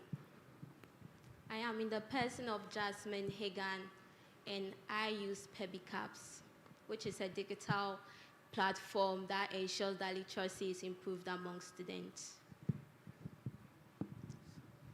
Okay, my name is Paul Opoku. I'm the science facilitator at Eastern Heroes International School, and we use the DEX Science set for our practical sessions in school. Thank you very much. My first question is to Ms. Jasmine. In your opinion, what was reading like for your students before they started using the PEBI Cubs platform? Okay, so I was actually a coordinator for a public school that's Dansoman B cluster of schools. Initially when I got there, the students didn't love to read, but as they came across PEBI Cubs, they always used to rush to the libraries because of the tablets. As they read, they gain more points. As they took quizzes, they had the chance of being bronze medallion winners, silver, platinum. So it actually motivated them to read more. Thank you so much. To Paul, how long have you been a teacher for? 5 years. Okay, and how were you teaching science before you started using the science sets? Well, I mean, the predominant situation was that all science courses or all science subjects taught in schools were mainly theoretical. If you want to do anything related to practicals, it has to be improvised or it has to be taught early on. But with the introduction of the science set, it made it very easy. One of the subjects or one of the topics that I actually kind of made it so easy for us to understand has to do with the improvised respiratory system, where we don't even know what occurs within the human body as we breathe. But with the improvised respiratory system, you actually create a model of your respiratory system. So as you blow air into whatever you have created, you get to see the motion of the rib, and then how your lungs expand to receive air, and even how your diaphragm also moves in and out to allow air to come in and to also release. So this also helped a lot. And some way, somehow, it created a source of entertainment for the kids as well. For instance, rain, forming clouds in a bottle was one of the fun ones that we had. And up till now, kids are doing it in school, where we create we use certain materials around us to create clouds in a bottle with the use of sanitizer. Okay, when you pop it out, it made that sound, that popping sound alone makes them do it over and over and over again. And they don't even care about the fact that their hands are hurting. They'll pump, say, can I do it again? I say, feel free, let's go on. And it was so fun. You get to school in the morning, read an hour time, and some of them have these science kits in front of them, practicing day in, day out. Phototropism was another interesting one, where we get to see a plant growing towards the direction of the light with our small compartment, the plant growing in, out, or coming out from that particular directed, and was so nice, and they had a lot of fun with it. So yeah, it has really, really helped my teaching of the science to be so much easier, because most of the time, I allow them to play with the science kits, and they'll come up with their own questions, and will make the lesson more interactive than theoretical. So it has been really, really impactful. That sounds so fantastic. I think we should all head over to Dext and grab a science set. We all want to see that particular experiment you are talking about, yes. Would you say that it's increased their interest in learning science? Yes, it has increased their interest. Not just increase alone, it has motivated them a lot in terms of their output. So now you don't necessarily have to tell them this happens when this is going on. Through the practicals, they're able to observe for themselves, and whatever they don't understand, they come out with it as questions. So give the science kits to them. This is what we are going to do today. This is how to assemble it. Okay, and not only that, they get to also take the science kit home. So whatever they were not able to do during the school time, since our time is limited, or say, when I go home, I tried doing this, I couldn't do it. Okay, let me help you to do it. Or say, I was able to do it. One of the challenging one was the isohedron with the model of the sun. So where you bring in pentagons and hexagons to create a model of the sun. With that one, you miss a step. Everything becomes, it's supposed to be like a ball, but then you get some shapes looking like an egg, and is that okay? Because they didn't understand it. But then after 2-3 tries, they're able to come up with it, and then it was so fantastic. Sometimes you see them playing with it as a ball, even in the school, and then they used to get to enjoy the lessons a lot. Yeah. So thank you so much. That was very insightful. So Perpetual, can you tell us what teaching is like in the classroom, or what it was like before you started using the Catalyst platform? Sorry. Before we were using textbooks, and sometimes we give them research topics to research at home. But now, with the Catalyst app, we are able to bring the EdTech system into the classroom, because we have tablets and monitors in our school. So we just go on the app and then assign classworks, topics, whatever we are teaching on the app. And the app is also generated in the sense that topics are being divided into lessons. So unlike the traditional textbook where when you go online, let's say you want to read about family, you get family systems, advantages of families. The app has divided those topics into lessons. So you take a topic, then you answer questions under the topic. The app will help you see your progress, whether you are doing well or not. You have the chance to also take the questions again, and then with that, you are able to know, oh, I've been able to go through this topic, and I'm okay with it before you move to the next topic. And that has helped the student to monitor their learning progress. Thank you. Afari, can you tell us, has the app made your work more efficient? You were talking earlier about what it's like to, let's say, mark the books of 50 students versus having the app mark it for you. Exactly. Currently, using the app, you're able to track and monitor the performance of each learner, and that makes it very easy for teachers. And I, for one, it puts me up on my toes every time, because you have learners coming up to you every time, even before a lesson, to ask questions on the subsequent lessons because they have access to all that information. Yeah. So it's kind of forcing you to grow. Exactly. Okay. Okay. So what's the students' reaction generally to the platform? Is this something they're excited about, any one of you? Okay, so for my students, I teach religious and moral education, and I also develop content on that. So I'm able to edit some of the content on the app.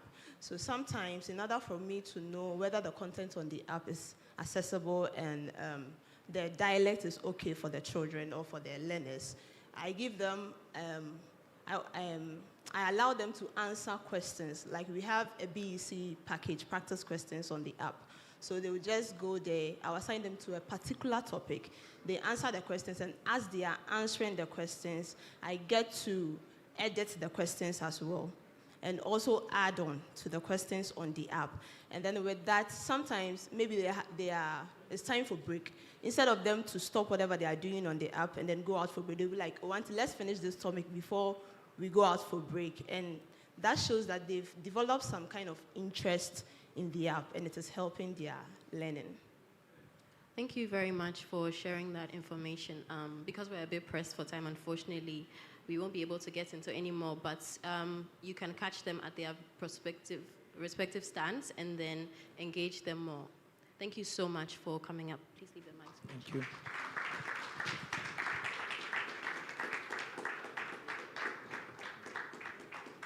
Yes, so up next we will have the winner, one of the winners of the 2024 Pebby Cups reading competition. Please come up here and introduce yourself. Thank you. Please let's put our hands together for her.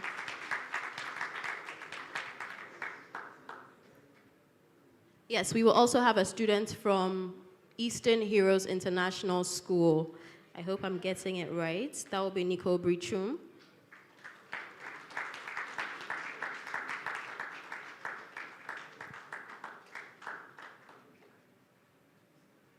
Then we will have Mary Frimpong and William Azra as well. Kindly come up here.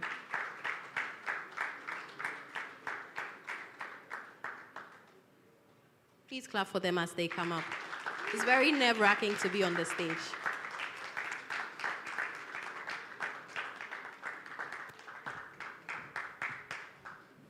Oh, please don't be far away. The next seats. Thank you.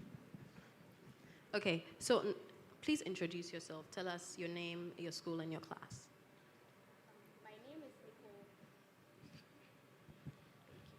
My name is Nicole Brichum, and I'm 12 years of age.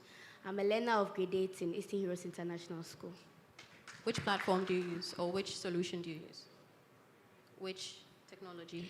The Dextine set. Please don't be shy to put your hands together. We welcome that. Thank you. My name is Grace Apia. I'm a learner at Heroes School. I'm 13. I'm at grade 8 too. And which platform? I'm using Pebby Cups. Okay. And tell us why you are wearing the medal. We're a group of 3, and we won the Inter-School Reading Quiz 2024. Congratulations to you. I think that deserves a round of applause. My name is Mary Ejai Frimpong, and I'm 12 years, and I'm in Basic 8, and I use the Catalyst app system. Thank you.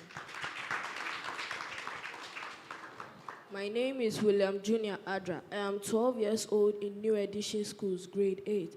I use the Catalyst Learning System app. Thank you very much. So, Nicole, we'll start with you. Tell me what your science lessons were like before you used the science set. Before the Dextine set was introduced in our school, for me, I didn't really understand the illustrations made in our textbooks. But ever since the Dextine set has been introduced in our schools, it has made science more fun and exciting. Great, great. Thank you. Grace, yes. Were you always interested in reading? Yes. Okay. What kind of books did you read? I read books about fantasy, the life stories of people. Yeah. Yeah, and before the Pebby Cups competition, had you read like many books? No. But how many books did you read to win the competition? I read about 799 books. Yeah. Please, don't be shocked. Clap, clap. Thank you. Over about 10 months. Over about 10 months. My boss and I have been trying to read for a year. We haven't made it very far. What drew you to the Pebby Cups competition? And did you think you were going to win? At first, I was scared because there were like other kids who were also reading as well as me, but by the grace of God, we were able to make it. Yeah, give it up for the grace of God. We'll come back to that. Mary, so tell us what it's been like using the Catalyst platform. Well, the Catalyst app has been very interesting.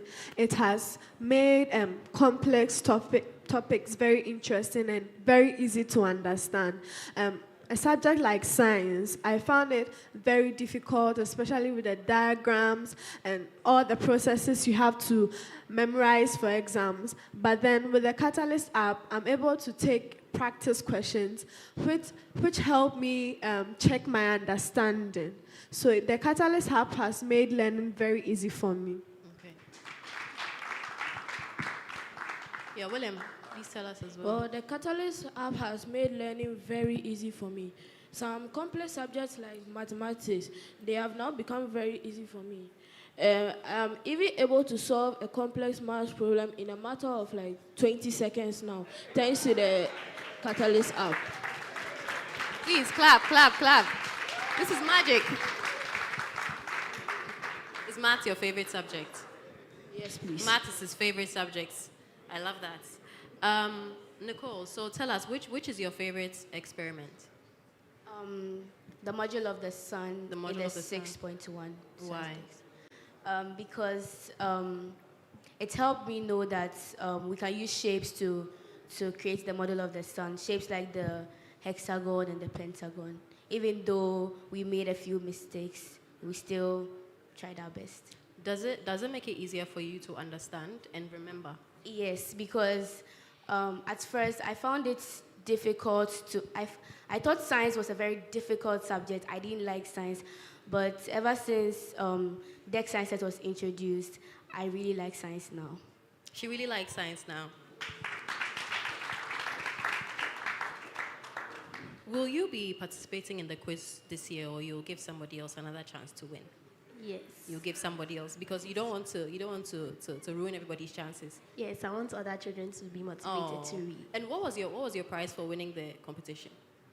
An educational trip to Dubai. An educational trip to Dubai.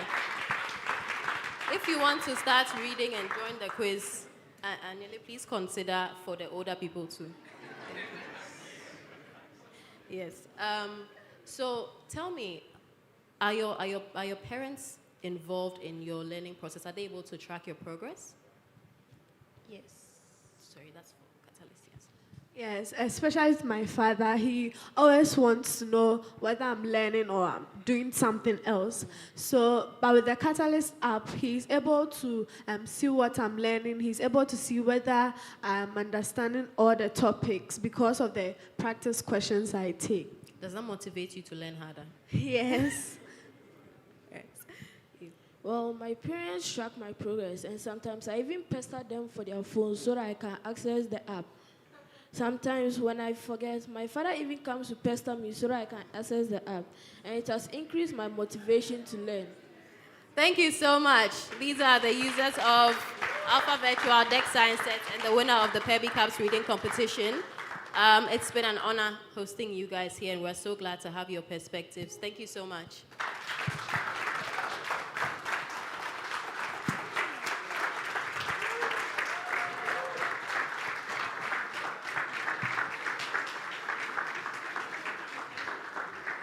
Whilst they were speaking, I could see that half of the room was stunned other half were amazed. And this is firsthand the experience of the impact of the products that these EdTech fellows have put out there. And this is just the beginning. When she said over 700 books, all of us there were sound like, wow, because I'm struggling. I'm getting ready to, do so many research at the end of the year. And even having to get past 2 documents, it's even a struggle. Please, let's give a round of applause to them once again. So now, the first 6, we heard their impact stories. We're about to take the next set, that is the second 6. So please, let's enjoy, and once again, let's be inspired. We'll be right back. Let's get into it. Our mission is to democratize education and provide quality learning opportunities to all students, irrespective of their financial background. Moving back to Ghana, I noticed that there was a lot of difference with regards to the educational system, and even accessing educational resources apart from what you were presented with in class was very difficult to come by. And even having access to teachers for extra learning or personal tuition at home was always a challenge. So that's what inspired me on this journey to create this company, to be able to execute at a very high level. We recently signed a partnership with the University of Colorado to integrate their PhET simulators, which is math simulations and science simulations, into our product. And we are currently the first EdTech company to be able to integrate this into our platform. This is a big achievement for us because it shows that we are a company on the rise to ensure that we can cater to students who want to improve upon their science, their math, or even schools and students who don't have active laboratories in their schools can now do the chemistry experiments, physics experiments, all digitally.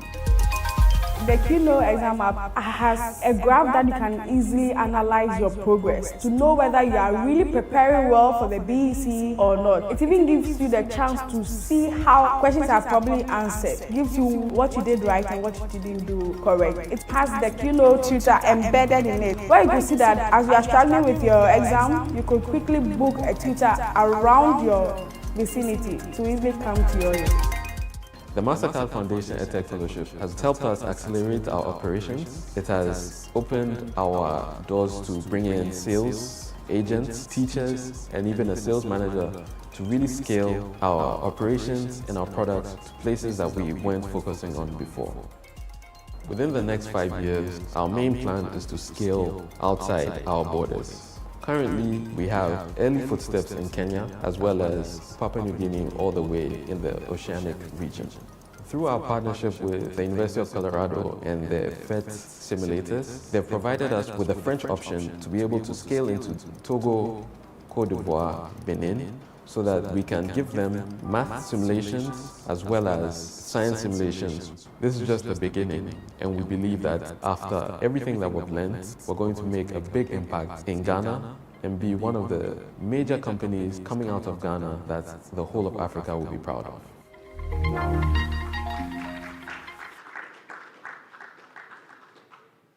At Firefly.io, our mission is to promote STEM education through the use of our locally made robotics kits and also prepare the student for a technology-driven future.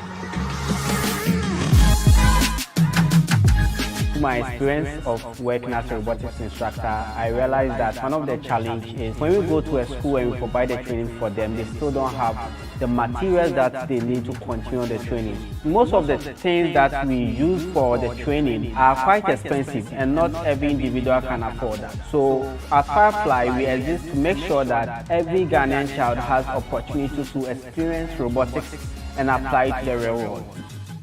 What makes our solution unique is that we provide our students a hands-on experience whereby they get to build and develop their own robot parts, provide an already or a complete vehicle for them. In this process, we are preparing them to acquire the hands-on skills required by the robotics industry.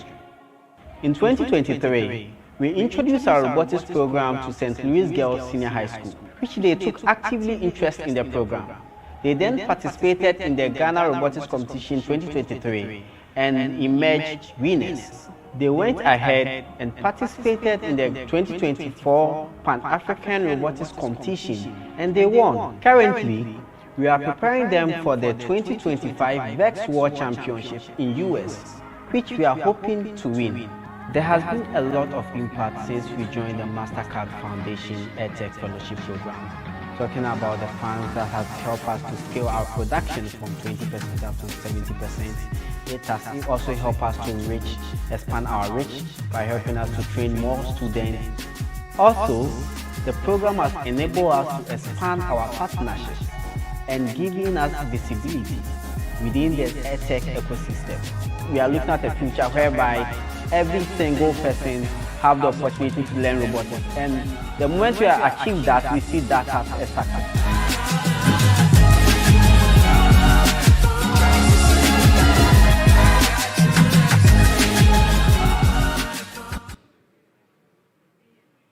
Heavy Cups is all about getting children to love reading, because the research shows that when children love reading, they excel in school and beyond. When I grew up, had children, I realized that the more they read, the more they enjoyed school, they increased their comprehension and so on. I had the opportunity to start here to give children in our context the opportunity to have a lot of reading practice so that they can excel in their school and beyond. Heavy Cups has made the books more accessible to us. Mostly books are very heavy, so their books are more portable and can read everywhere. It has helped me comprehend more words in English that I didn't was in making English an easier subject to learn. Because students have enough resources to read. Some of them have improved in comprehension. When they are given simple text to read, they are able to understand it. Some of them have also learned new vocabulary that has enriched their writing skills. Heavy Cups offers a content-based platform, web-based application for now that has access to thousands of books in different genres for the children. I used to find it really difficult to answer science questions and about solar planets and planets. When I went to the platform, I saw that there were books about planets and solar planets. So I read more about it and I've been able to answer questions in class. The vision of Heavy Cups is every family successful through a vibrant culture of reading. And this is based on the fact that the research is clear. The love for reading is a stronger indicator of a child's success in school and their future career than even their parents' level of education or socioeconomic status. And how we accomplish our mission is to engage every family with a fun, evidence-based, cost-effective literacy program that empowers them to succeed. Now you can pick any book, go online and read. And it has impacted on his little sister. He also cued in the code to read at Heavy Cups website. The Mastercard Foundation EdTech Fellowship Program has allowed us the opportunity to actually collaborate and experience some synergy with stakeholders across the ecosystem. And we have also been very delighted to extend our reach and our impact from Accra to the ends of the country. We are very excited to be more inclusive by including children who have visually impaired as well as children who are hearing impaired in our program. This will give them a strong foundation to excel in reading, but not just reading, but in school and beyond.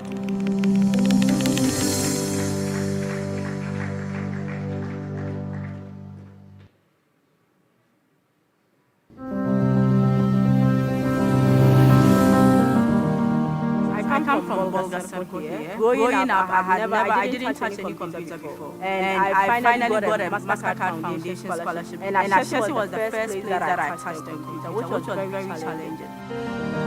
My personal experience motivated me to come back home and build something that will enable young people coming from a rural community, had to reach community, to have access to computers. They'll be able to touch it, they'll be able to use it. So provide access to tablets and laptops to schools. So what we do is that we have a mobile library that moves these laptops to the various schools. So currently, we have over 32 schools that are in the Upper East region that are currently using our service. When our master was teaching us computing, I was not understanding it well. So now, Dozella has now brought computers, so I now understand it. I'm happy that we now have computers. Learning is very easy for us. Thank you, Dozella. Given that the computers has even made some of the students to even interact at their own time. The students, I think most of them were not having, they didn't even touch computers before. But Dozella and the team came with the computers and we are able to interact really. So teaching topics that are practical oriented is made easy with the use of computers. Getting the computer labs in this institution has really made the learning process smooth, relevant and contextual as the learners are able to follow through practical lessons during the learning and teaching process.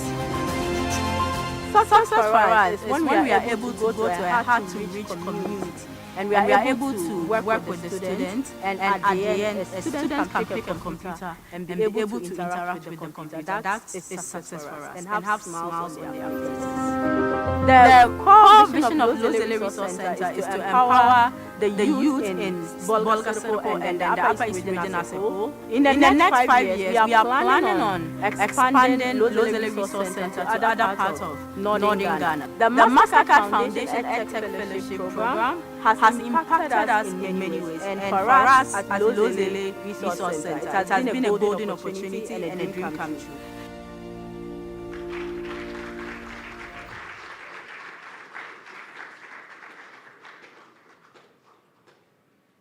All right, please, let's give a round of applause to the fellows that just exhibited.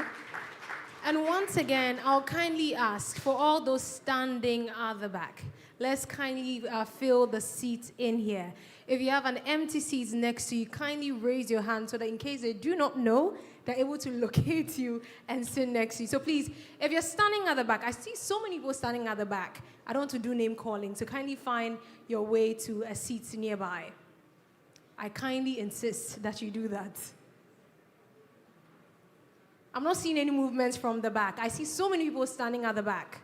Some interacting, but I'm saying kindly find a seat right here and then fill the empty seats available. Please, once again, let's raise up our hand if there's an empty seat next to us. So they've decided to sit down because I said they were standing.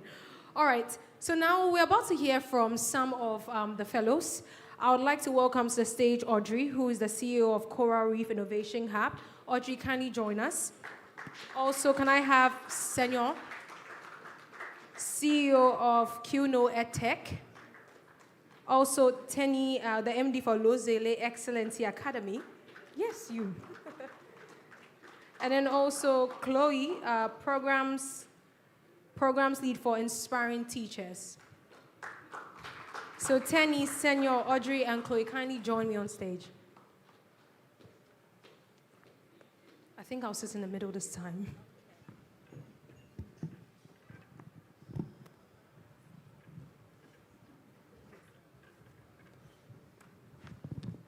Okay, great. Are you ready? Excited. Before we go on, Lozele is a local dialect. What does it mean? Lozele is a Fafra language. I'm from Upper East region, so I speak Fafra. So it means there is hope. So when we meet the community, we tell them that there is hope. Because some of them have to migrate, so we had to tell them that there is hope. Let's work together to build this together. In fact, there's indeed hope. But starting from you, and then we go around, let me know, what is your company about? Give a brief description about your company. All right. So my company is Lozele Excellence Academy. And we were the last video. You saw how amazing it was. Yes. Yes. So we are based in the Upper East region in a village called Sanroko. So basically what Lozele does is Lozele started as an initiative to support women to create a source of income. But in doing that, we realized that they had children. So last year, we started a school. Currently, we have over 350 children. That tells you the need. That's my team member. So that tells you the need. And so in building the school, we wanted it to be the best. So, and from my experience, working as a KIA and finally getting a scholarship to Ashesi and touching the computer for the first time, how do we support children coming from rural areas, get access to computers, learn about it? We are in a digital world right now. How can they compete when they go to school or go to the university? So basically, we provide access to technology, right? So we have 40 laptops and 10 tablets that will go around, not just for my school, but currently we are working with 32 schools in the Upper East region. We have a vehicle that goes around to the various schools with schedules, facilitators, and we also provide training to support the teachers as well. Exciting. Chloe, Inspiring Teachers. have to turn it on. Thank you. Okay, you're welcome. Inspiring Teachers Ghana is an organization that runs 2 separate programs. Our first program is a peer coaching teacher training program, which we run in our schools that upskill teachers and school leaders to equip them with 27 skills that they can use to become better teachers in the classroom. Alongside that, we have a literacy program, which is in Basic 1 classrooms in our schools, and it's a fully comprehensive teacher guide, student workbook, and assessment program that the teachers can use in 1 hour every single day in their lessons to improve literacy. And both of these programs are supported by our Smart Coach app, where we can track our learners, we can track our teachers. There are videos on the app as well, and we can also run meetings, and it's basically an integrated product that supports our 2 programs. Exciting. Now, Audrey, how about you? Coral Reef. Just to make a quick correction, you introduced me as the CEO. COO. COO, okay. Yes. All right, then just because I heard CEO. I Quick don't check. Want any. Yeah. Okay, so Coral Reef Innovation Hub is all about preparing learners for the future of work, and then also upskilling teachers to be able to keep up with technology. And I think 2 different people have mentioned today how Africa has the youngest population, 1, and then secondly, how the teachers are being left behind, even as the children are being trained. So you have children who know, or learners who know a lot more than the teacher when it comes to tech. So our solutions address these issues. First, we set up AI labs. We have AI labs in 700 public schools. And then we are in private schools working with foundations like the Otumfuo Foundation, Newmont, to be able to give access to underserved communities. We also have what we recently started as the AI certification program. It's a partnership with Intel and banks to be able to get schools with the program. So AI courses, and we are offering free digital skills training, because you can't move from 0 to AI. If you don't know what a mouse is, and then we come and we are showing you AR and VR devices, is a bit of a challenge. So we offer free digital skills training for all teachers in schools that sign up, and then they go the next level to be able to get the AI certification for the school. And then we also have what we are calling the EdTech as a service, which is a bundle of a device, data, and content. Because for most schools or most people, the devices are the barrier to entry. So we have partnerships with banks and some insurance companies for them to be able to provide the funding for people to access a device. So if a laptop is 10,000 cedis and the Student Loan Trust is giving you a loan to be able to access it, and you're going to pay over 2 years. For a student, they'll barely feel it. Okay, so that's part of what we do. Okay, Senor, let's get into it. QNO EdTech, let's get into it. I just noticed I'm the only guy over here. Yes, so we love it. We love some equality over here. I'm the only Obroni in the room, so. I have to match up with their brilliance, so let's see how I do. So I'm the CEO of QNO EdTech. We're a data-driven EdTech company. What we do is we develop different products for different stakeholders in the educational landscape or the educational system. We are looking at ways where there shouldn't be any, barriers to having access to educational resources, be it students, be it teachers, be it schools.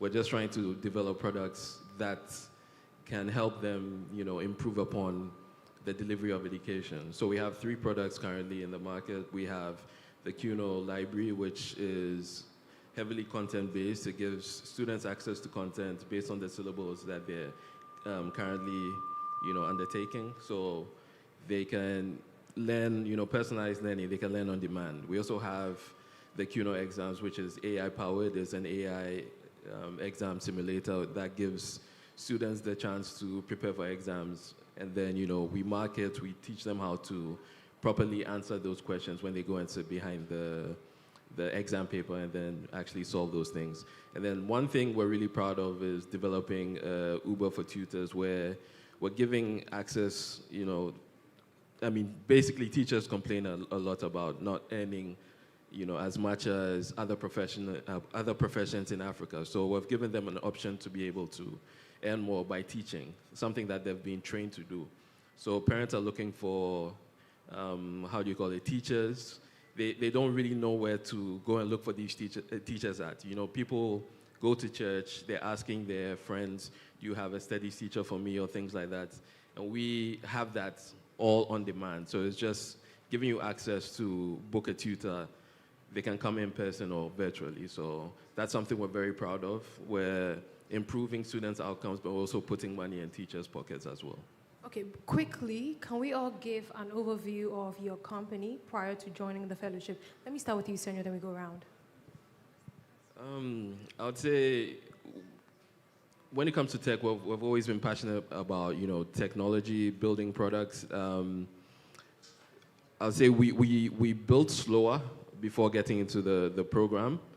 And it was sort of on purpose because, when you're building something, you actually want to put the right product into the market. So we didn't want to fail. But I think getting into the program, we can fail quicker because, you have a softer landing when you have some backing and you have some, I'd say, experts who are guiding you along the way. So we're very slow with regards to doing things, but then getting into the program, I'd say we've sped up quite a lot.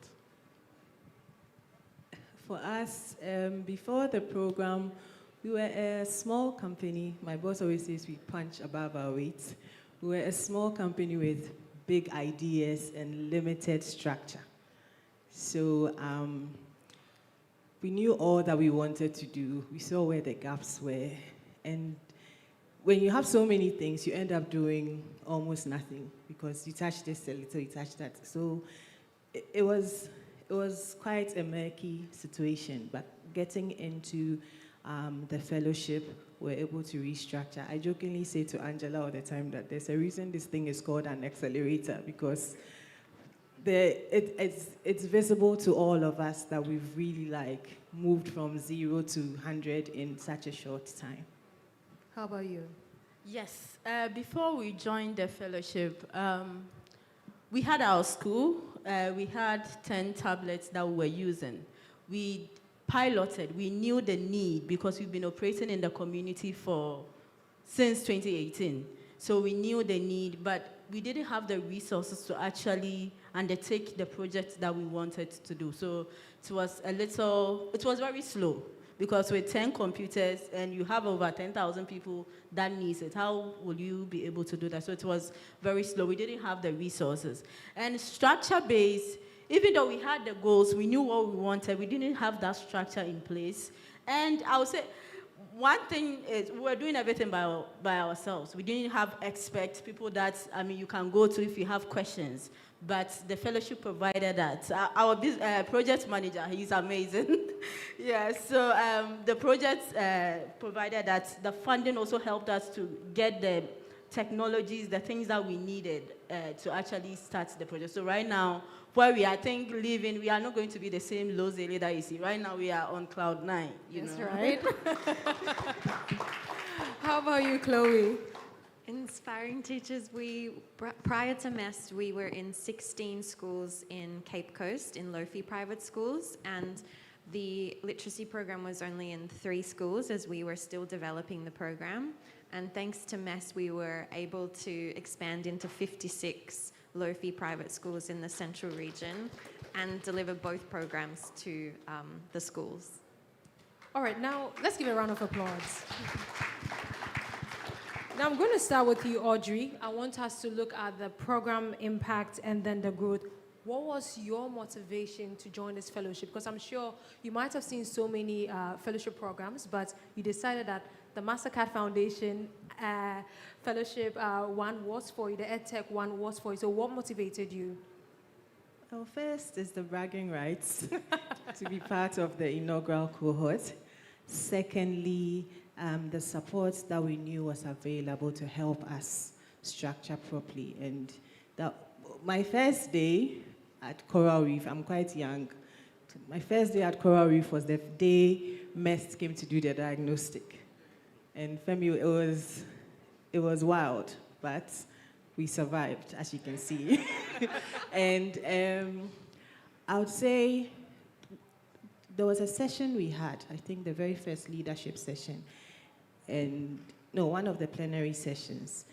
And one of the speakers said, if a tree falls down in the forest and it doesn't make a sound, did it happen or something? I can't remember the exact phrase. And that really stuck with me because we had been doing a lot of work, but did not think to measure impact, did not think to tell our story. It was all just, so then we had to go back and implement some of what we were learning from the program, that you need to measure impact. And we had resources, we had the tools to help us to measure impact. We had to go back and look how which instructional model are you using? And we realized, okay, we're actually using this, but we didn't even know it had a name. So this is what it's called. And we went back, did the work again. They are talking about theory of change. Hey, what's this wild idea? You look at it and you are able to pick up. And there's so much support. There was so much, and there still is so much support from MEST just to get things done. And they keep checking in. Sometimes we even feel overwhelmed. But we know they are coming from a good place, and it's to help us succeed. So I would say it's been transforming for us. And when we started, we had one staff? Yes, which was the CEO.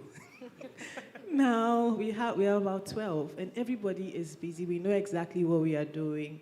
Everybody is focused on something, and I can't say it enough. The growth has been life-changing. She's getting emotional. Now, Senor, I believe this program has also helped. She mentioned that for her, it's helped expanded your team. Would you say for you to also help expand your team, improve your product, and also even reach wider users as well? Yeah, I'd say so. I mean, initially, we were mainly co-founders and then, a few developers. We didn't really have a, dedicated sales team or sales and marketing team. And we had some personnel, but then, somebody who could really drive that team to get results. I'd say it's helped us build a team. We've been able to hire junior developers through the MEST Grow program, so that was really good. And luckily, I mean, this is not intentional, but then all of them were females as well. So we're really championing that cause where girls can code. We initially were a male-dominated company. Our senior developers were all male, but then having these junior developers come in and then we training them to at least reach a higher level in terms of development has been very beneficial to them, but then also to us because we can really see their value. The product has improved. Having females on your team gives a different, dimension to thinking about products. So we could approach it from a specific way. Yeah, we want this to look this way, but then you have females who can also say, no, if we approach it this way, it should be better. You understand? And then we really listen to those things. So giving them that platform to actually live out their creative, like what's in them creatively has really helped us. So I'd say diversifying the staff that we have has really helped, not just now, but then long term as well. So people are actually looking at us that, yeah, I would like to join a team like that where there are female developers who are actually doing amazing things, building amazing products. Being able to, meet different fellows, you'd see them from afar, you know what they're doing, but then, getting into the first cohort, as Audrey said, it serves as bragging rights, but you also learn, things that they're doing and then see how you can plug in and how you can work together. So I'm sure we haven't really explored all the potential how relationships or partnerships. There's still so much to be done, but then it's just because the accelerator part of the program had to, go on. But I'm sure partnerships will really arise after this. I mean, I love it when I see a company that, keeps representation dear to their heart, and also you able to expand your staff pool to have female in. Please let's give a round of applause. Love to see it. Now we're about to talk about partnerships and collaborations. I hear that some partnerships that have been formed, but I want to start with Tenny, then I take it to Chloe, then the rest can, have a bite on it.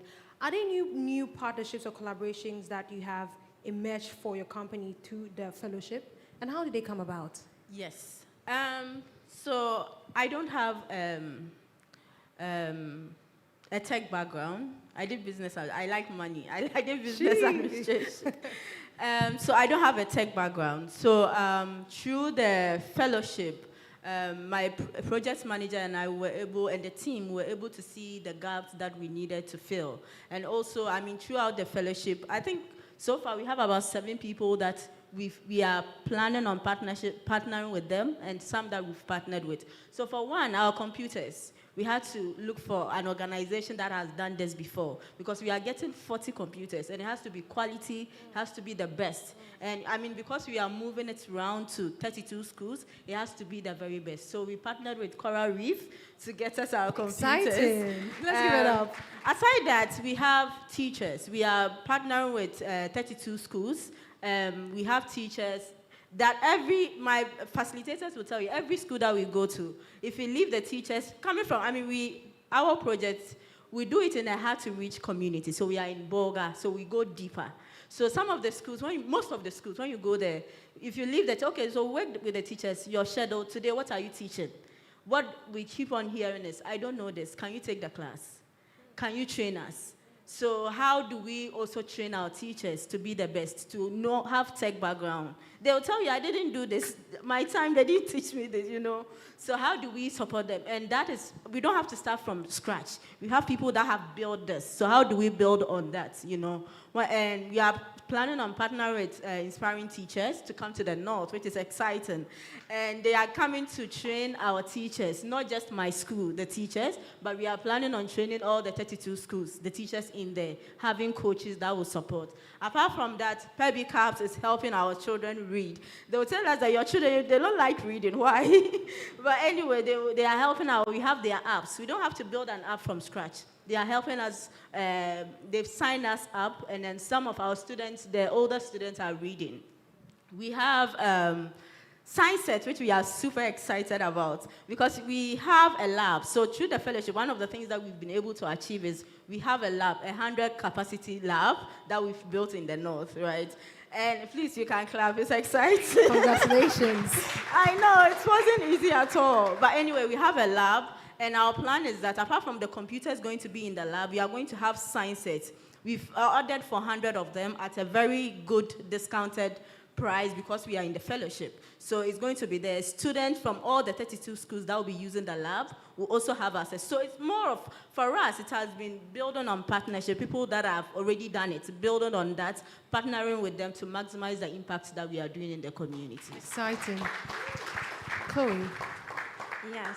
As Tenny said, we have partnered with Lozele, and we'll be bringing our programs to them. I guess it's not necessarily a partnership, but something that has been so invaluable from this fellowship has been the experts that you have put us in touch with that would have been able to gain as advisors. And so one of the challenges we've faced is not necessarily partnerships, but we are so data-driven that we really want to work with the best of the best, and it's really hard to find the best people in the area to help us. And so this fellowship has put us in touch with real experts in the area or across the world who have been able to support us in what we've been able to do. Just last week we were at a conference with Professor Allison from University College of London, and she organized a meeting with our whole team the next day and provided us so much mentorship and support with that, and she's actually going to be helping us with our randomized control trials. So that would never have been possible if we hadn't have had this opportunity, and it's the same with all of the other advisors and experts and professors that you've had at any of those conferences. That's really helped us to scale up in what we are doing. Audrey, how about you? Tenny has talked about Yes. us already, so I won't go into that. And then also to ask what Chloe said, in Ghana, sometimes getting access to government is challenging, but through the fellowship, we have access to the ministry, and we have access to GES, and we can just reach out to them and ask for advice and ask for input. And the speed of answer is so much quicker than, because we just kind of say, oh, hi, this is Coral Reef. I'm a member of the Mastercard Foundation, EdTech Fellowship, and oh, yes. So, yeah, where is Mr. Farco? I don't know where he's. I'm sure he's tired of me now. I'm like, just send him the mail and tell him we are Coral Reef, we are part of the foundation. So that has been good. We've partnered with Firefly IO. As I said earlier, with the support of the Otumfo Foundation, we built labs in 2 communities that Newmont is in. So that's Kona and Wioso. And Wioso is a farming community, which is 7 hours drive from Accra, but it seems close, but it's really, really rural. It's the kind of school where parents have to choose whether to let their kids go to school or go to the farm. And this is a school that has an AI lab. And the teacher who has been deployed to the school has never seen a robot. He started as a math teacher, he became a science teacher, and now he's supposed to be teaching AI, and the students too have never had access to these things. So they have these devices there, and George or Firefly reached out and said, look, we have the National Robotics competition coming up, and we are providing 3 weeks training for any school. So we decided to sponsor that school to participate, and this is a school that had never interacted with the robots, even though they had them in their school because of whatever issues, yeah. So after 3 weeks, it was very competitive. We had about 15 students initially wanting to participate, and then the best of the best were chosen, which was 3 people. They came with their teacher, and out of 32 competing schools, they were 5th. And that was mind-blowing.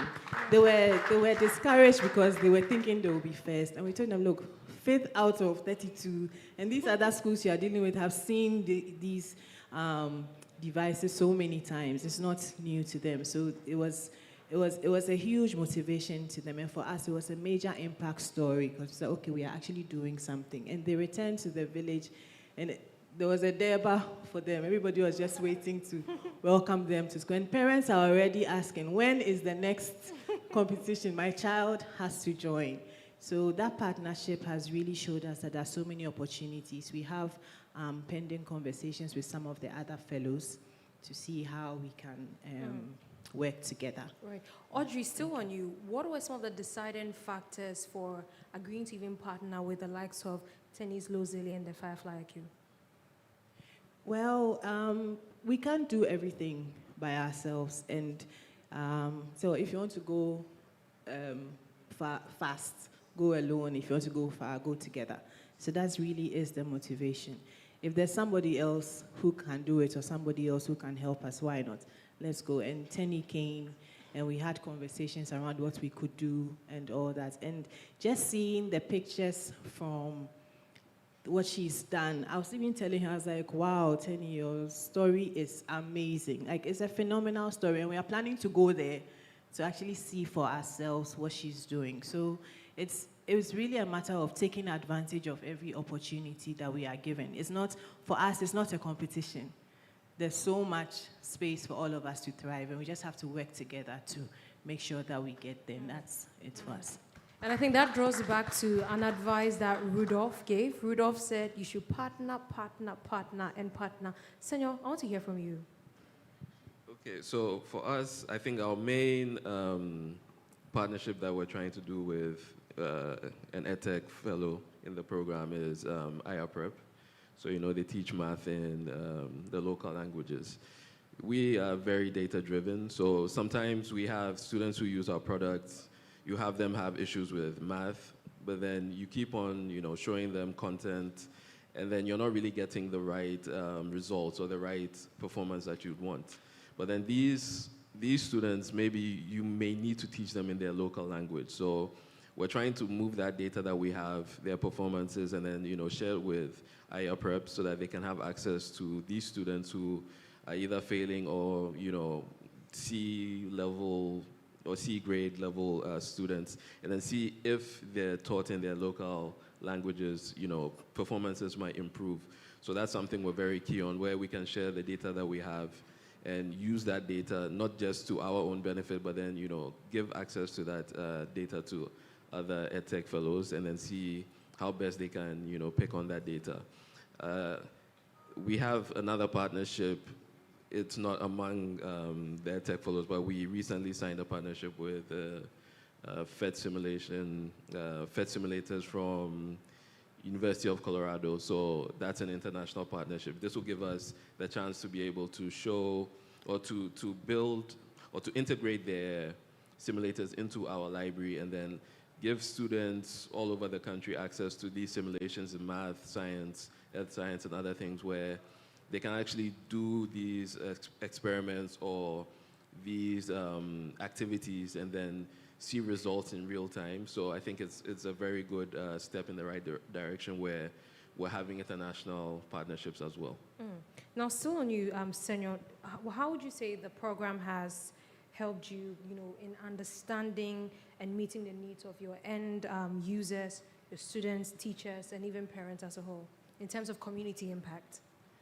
Okay, I think now we pay a lot more attention to the user, and then those who are also delivering the educational materials as well. I think in the past, because we were trying to do a lot in terms of, and the team was small, in terms of getting out there, you don't really have time to go back and then ask, how were things going. We just look at the, a dashboard or maybe some sort of feedback, and then, move on to the next one. But then now we're really key on listening to what the people are saying, listening to what the data is saying, and then trying to improve upon that so that the impact is, far beyond what we used to do in the past. So it's helped us really take things into perspective and then do things better than before, because at the end of the day, we're trying to improve, students' understanding of what they're being taught, and then also improve their academic performances as well. So really sitting down to improve these things and then really give impact where it's needed is something that we've learned, by being in this fellowship. Now back to you, Audrey. What would you say has been your biggest learning opportunity in the fellowship? Our biggest learning opportunity is storytelling, impact storytelling, because that was really one of our challenges, how to tell the story and also how to measure our progress using those stories.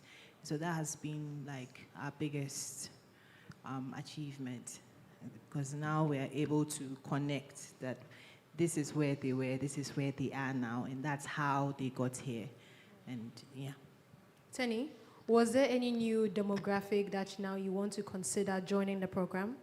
Yes. So when we joined the program, we were focusing on only students. When we even joined the program, we said, okay, we were only going to focus on 8 schools, and that was because we've gone through those 8 schools. But after we got our computers and started the program, we realized that schools were contacting us. Oh, can I write a letter? How do I get my school to be part of it? So currently we have 32 schools that we are working with. But also that is from Monday to Friday. But also parents, youths, communities, they were asking, how can I learn? Can I come? When you are teaching your student, can I come and say? I said, no, it's for schools. So we had to look at how do we also bring on board the community. So we have young people, those who have finished writing BEC, those who have finished writing WASI. We have people working. We have young women who have businesses. Tenny, I want to come and learn how to use a computer so that I can share my work on social media. So right now what we do is Saturday and Sunday, we focus on the youth. So Saturday is for both male and female, young people who have completed JSS, SS, the youth that just want to come and learn computer literacy. So we have programs for them. And then Sunday after church, what we do is that after church, we have programs for female who have businesses. How do you even create a flyer? How do you sell your product on social media? So currently, those are the new people that we have brought on board, not just students, but also the community. So we have community centers. Currently, we use our school for the Saturday program, but our lab will be launching it on 8th December. So we hope to move in there and then, yeah. Would you also say that the interest from these students have also peaked since you introduced this to the communities? Yes. So one of the things that the teachers keep on saying is that, so we have a timetable for all the 32 schools. So when you come to your school, you only have 2 hours. You select a school, then we work with this class based on what the head teacher and then the teachers. So what happened is that teachers will be telling me that if you are going to a school on Saturday, on Monday, that day, the attendance is huge because they know that Lozele is going to come with the computer. So they want to come to school. It doesn't matter what you say to them at home. They will come to school on that day. So they were like, can you keep on coming every day? So no, we want to reach everybody. So yes, it's very interesting how the students are excited about it. So sometimes after a session, we are leaving and say, oh, can we have 30 minutes? Even the head teacher will tell you that I went and borrowed a mouse just to show my student this is a mouse. And you are leaving, and can we have 10 minutes? But we have to move to a different school. So yeah, it has been exciting. That's emotional manipulation. Now, Chloe, I know throughout this program you came into contact with some impacts, measurement, and monitoring and evaluation experts in the program. How do you think this is going to help you improve and think more intentionally about the impact you're going to make? Yeah, that's a great question.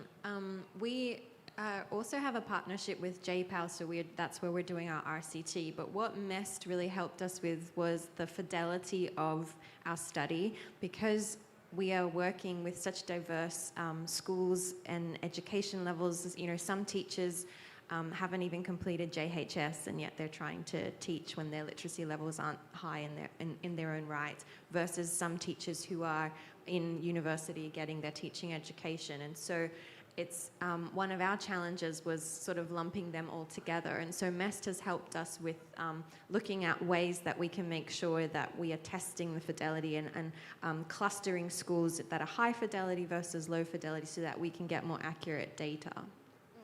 Lastly, I want to take a final word. What is the future looking like for each and every one of you? Let me start with you, Senor.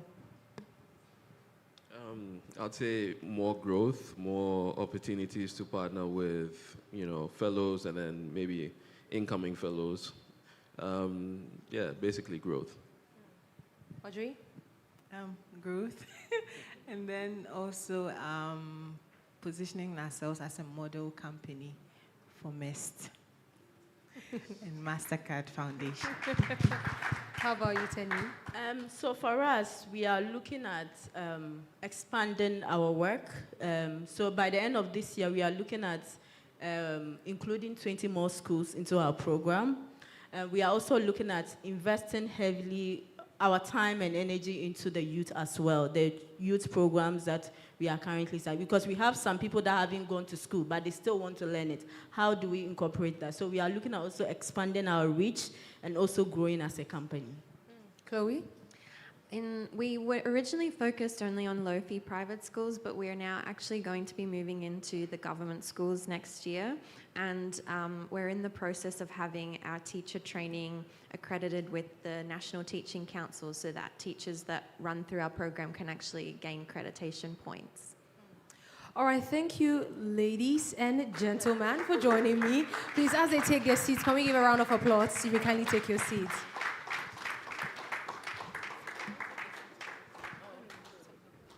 How many of us have been inspired? How many of us have been inspired?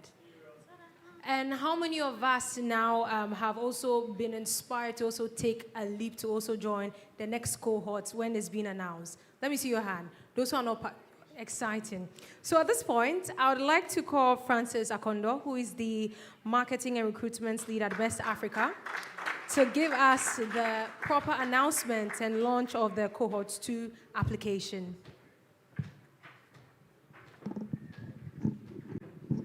Thank you very much. Ladies and gentlemen, all protocol observed. I really don't know why they chose me to make this, because just judging by the stories the fellows have told, I think it's more than enough for you to know or get the reasons why you should apply. I'm here to tell you that the applications are opened. Please, if you're an EdTech company or you know any EdTech company that you feel will be good to, who benefits from all the amazing support, mentorship, grant funding, expert engagement, please get them to apply. The link will be shared up there, and we'll be grateful if you can share this wide and far for us. We'll have some info sessions on the 16th and on the 6th of February. Deadline for applications is the 21st of February, and on 23rd, we begin the onboarding. Please, ladies and gentlemen, by the power vested in me, I declare the EdTech Mastercard Foundation EdTech Fellowship Program for the year 2025 duly launched. Thank you very much. Thank you so much. So there you have it. That's a QR code you can scan. And in addition to that, we want to hear from you what your feedback has also been from this event. So you can also find it when you scan this particular QR code. So to give us the closing remarks, I told you guys, everything has a beginning and now we're at the end. To give us the closing remarks, we do call on Mr. Femi, who is the director at MEST.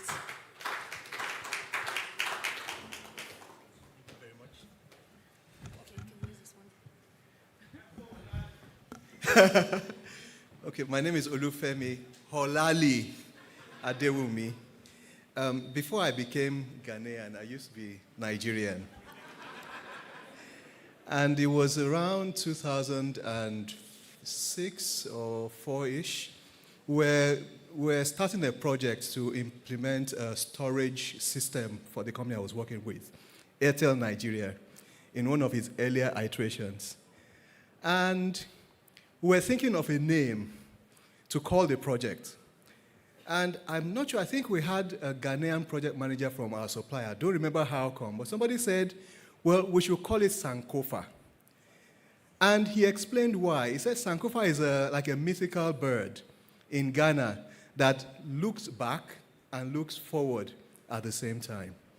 And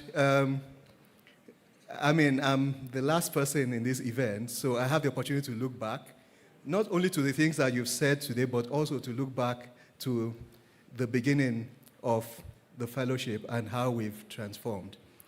You know, when Angela was talking about our impact in the morning, she mentioned the word systemic and she smiled because she knew I would be looking. And because we've discussed this about us impacting about 1.5 learners in Ghana. Now, our theory of change is actually 864. But when you look at the fact that every child is not alone, every learner has a network, you could easily move that up to like 4 million, which is more like my number. But, you know, my team think you look too far, you think too big. So let's find a comfortable place, and we settle at 1.5 million. But if you look at 1.5 million, if you think that Ghana's population is 32 million people, and if you think the people in pre-tertiary might be about half of Ghana's population, which would be 15 million. Now, 1.5 million is 10% of 15 million. Now, if you were going to change the lives the way 10% of a population is learning, then that is systemic. This program actually is now making a systemic change in the next 5 years in how Ghana does education. So we had this discussion, I think it was around May, April, when we were putting together the details of the program design. We've now gone on a journey. We're 8 months into our journey.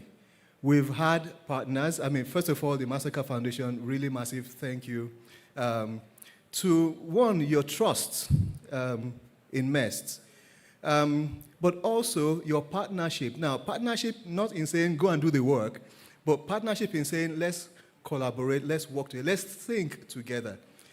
We have consistently benefited from the opportunity to co-create with the foundation from our previous relationships as well as even now. And we really value the humility that you bring to the table to say, let us learn together. And for us, it's been a really massive learning journey. When I started the fellowship, in fact, up till about April, May, I could not pronounce the word pedagogy. You know, I didn't even know what it meant. You know, I had to be asking like 4 or 5 times before the meaning stuck, and then before I could be able to pronounce it. Now I can say pedagogy. Right. I did not know that education was such a, what's the word?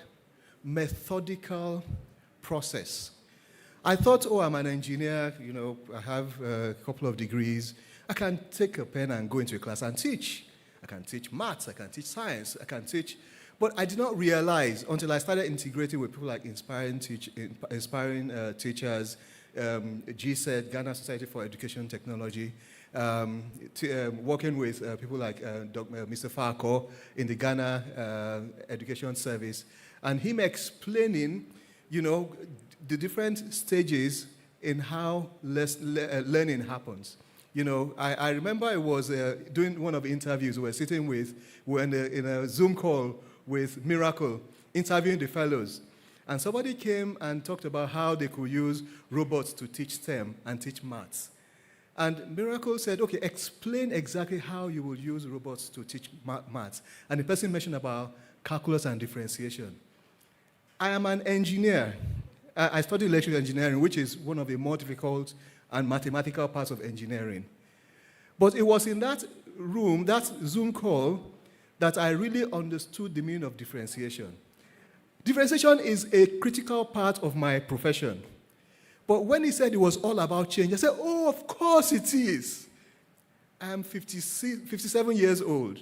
I studied calculus in secondary school more than 50 or 40 years ago. But I'm just realizing now, you know, so it's been a journey for me. It's been a journey of learning that education is methodical. Education is a highly researched space. And there are principles, there are practices, there's science behind how teaching and learning happens. So I've mentioned some of our partners that we work with, GSET, trudging around the country with William, you know, going to meet each of the fellows in their different places, going to Sherugu with Lozele, and our vehicle got stuck in a ditch on the road, and we had to get out, and the community came out to help us move the sand and get the car out. You know, it's been a journey. We now say, I mean, from our numbers, we're talking about 170 learners that have been impacted. We're going to 1.5 million. So my Sankofa is now looking forward, right? And we're just starting this journey, but it's a long journey. It is a beautiful, exciting journey. It's a journey of learning. I have been to different parts of Ghana that I've never been before. I've had the community feel. I've learned so many things that I never knew before. But I know that the future is bright. We've done 174,000 learners. We've done 12 fellows. We have 24 more to go. We've done our first 8 months, with another 4 years plus 4 months to go. Our partners, we really, really rely on you. We depend on you. We couldn't have gotten this far. You know, I say education is a closely guarded space, guarded by very powerful stakeholders. But our partners have been able to help us get in through those spaces, in through those doors. So thank you to GSET, thank you to the Ghana Education Society, Ghana Education Service. Thank you to the Ministry of Education. Thank you to SENDLOS. I think Fortunas, I'm not sure you've left. Thank you to SENDLOS. Thank you for such deep partnership and engaging partnership to help to open those doors for us. We count on you. We know the future will be bright, and looking forward with hope. Lozele, with hope. And we will achieve that systemic change. Thank you very much.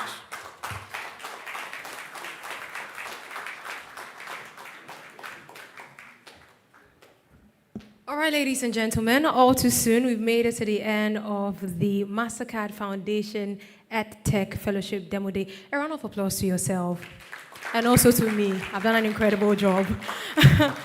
With that being said, all the fellows have a stand right at the back, so make sure you do go through, see what they have to offer.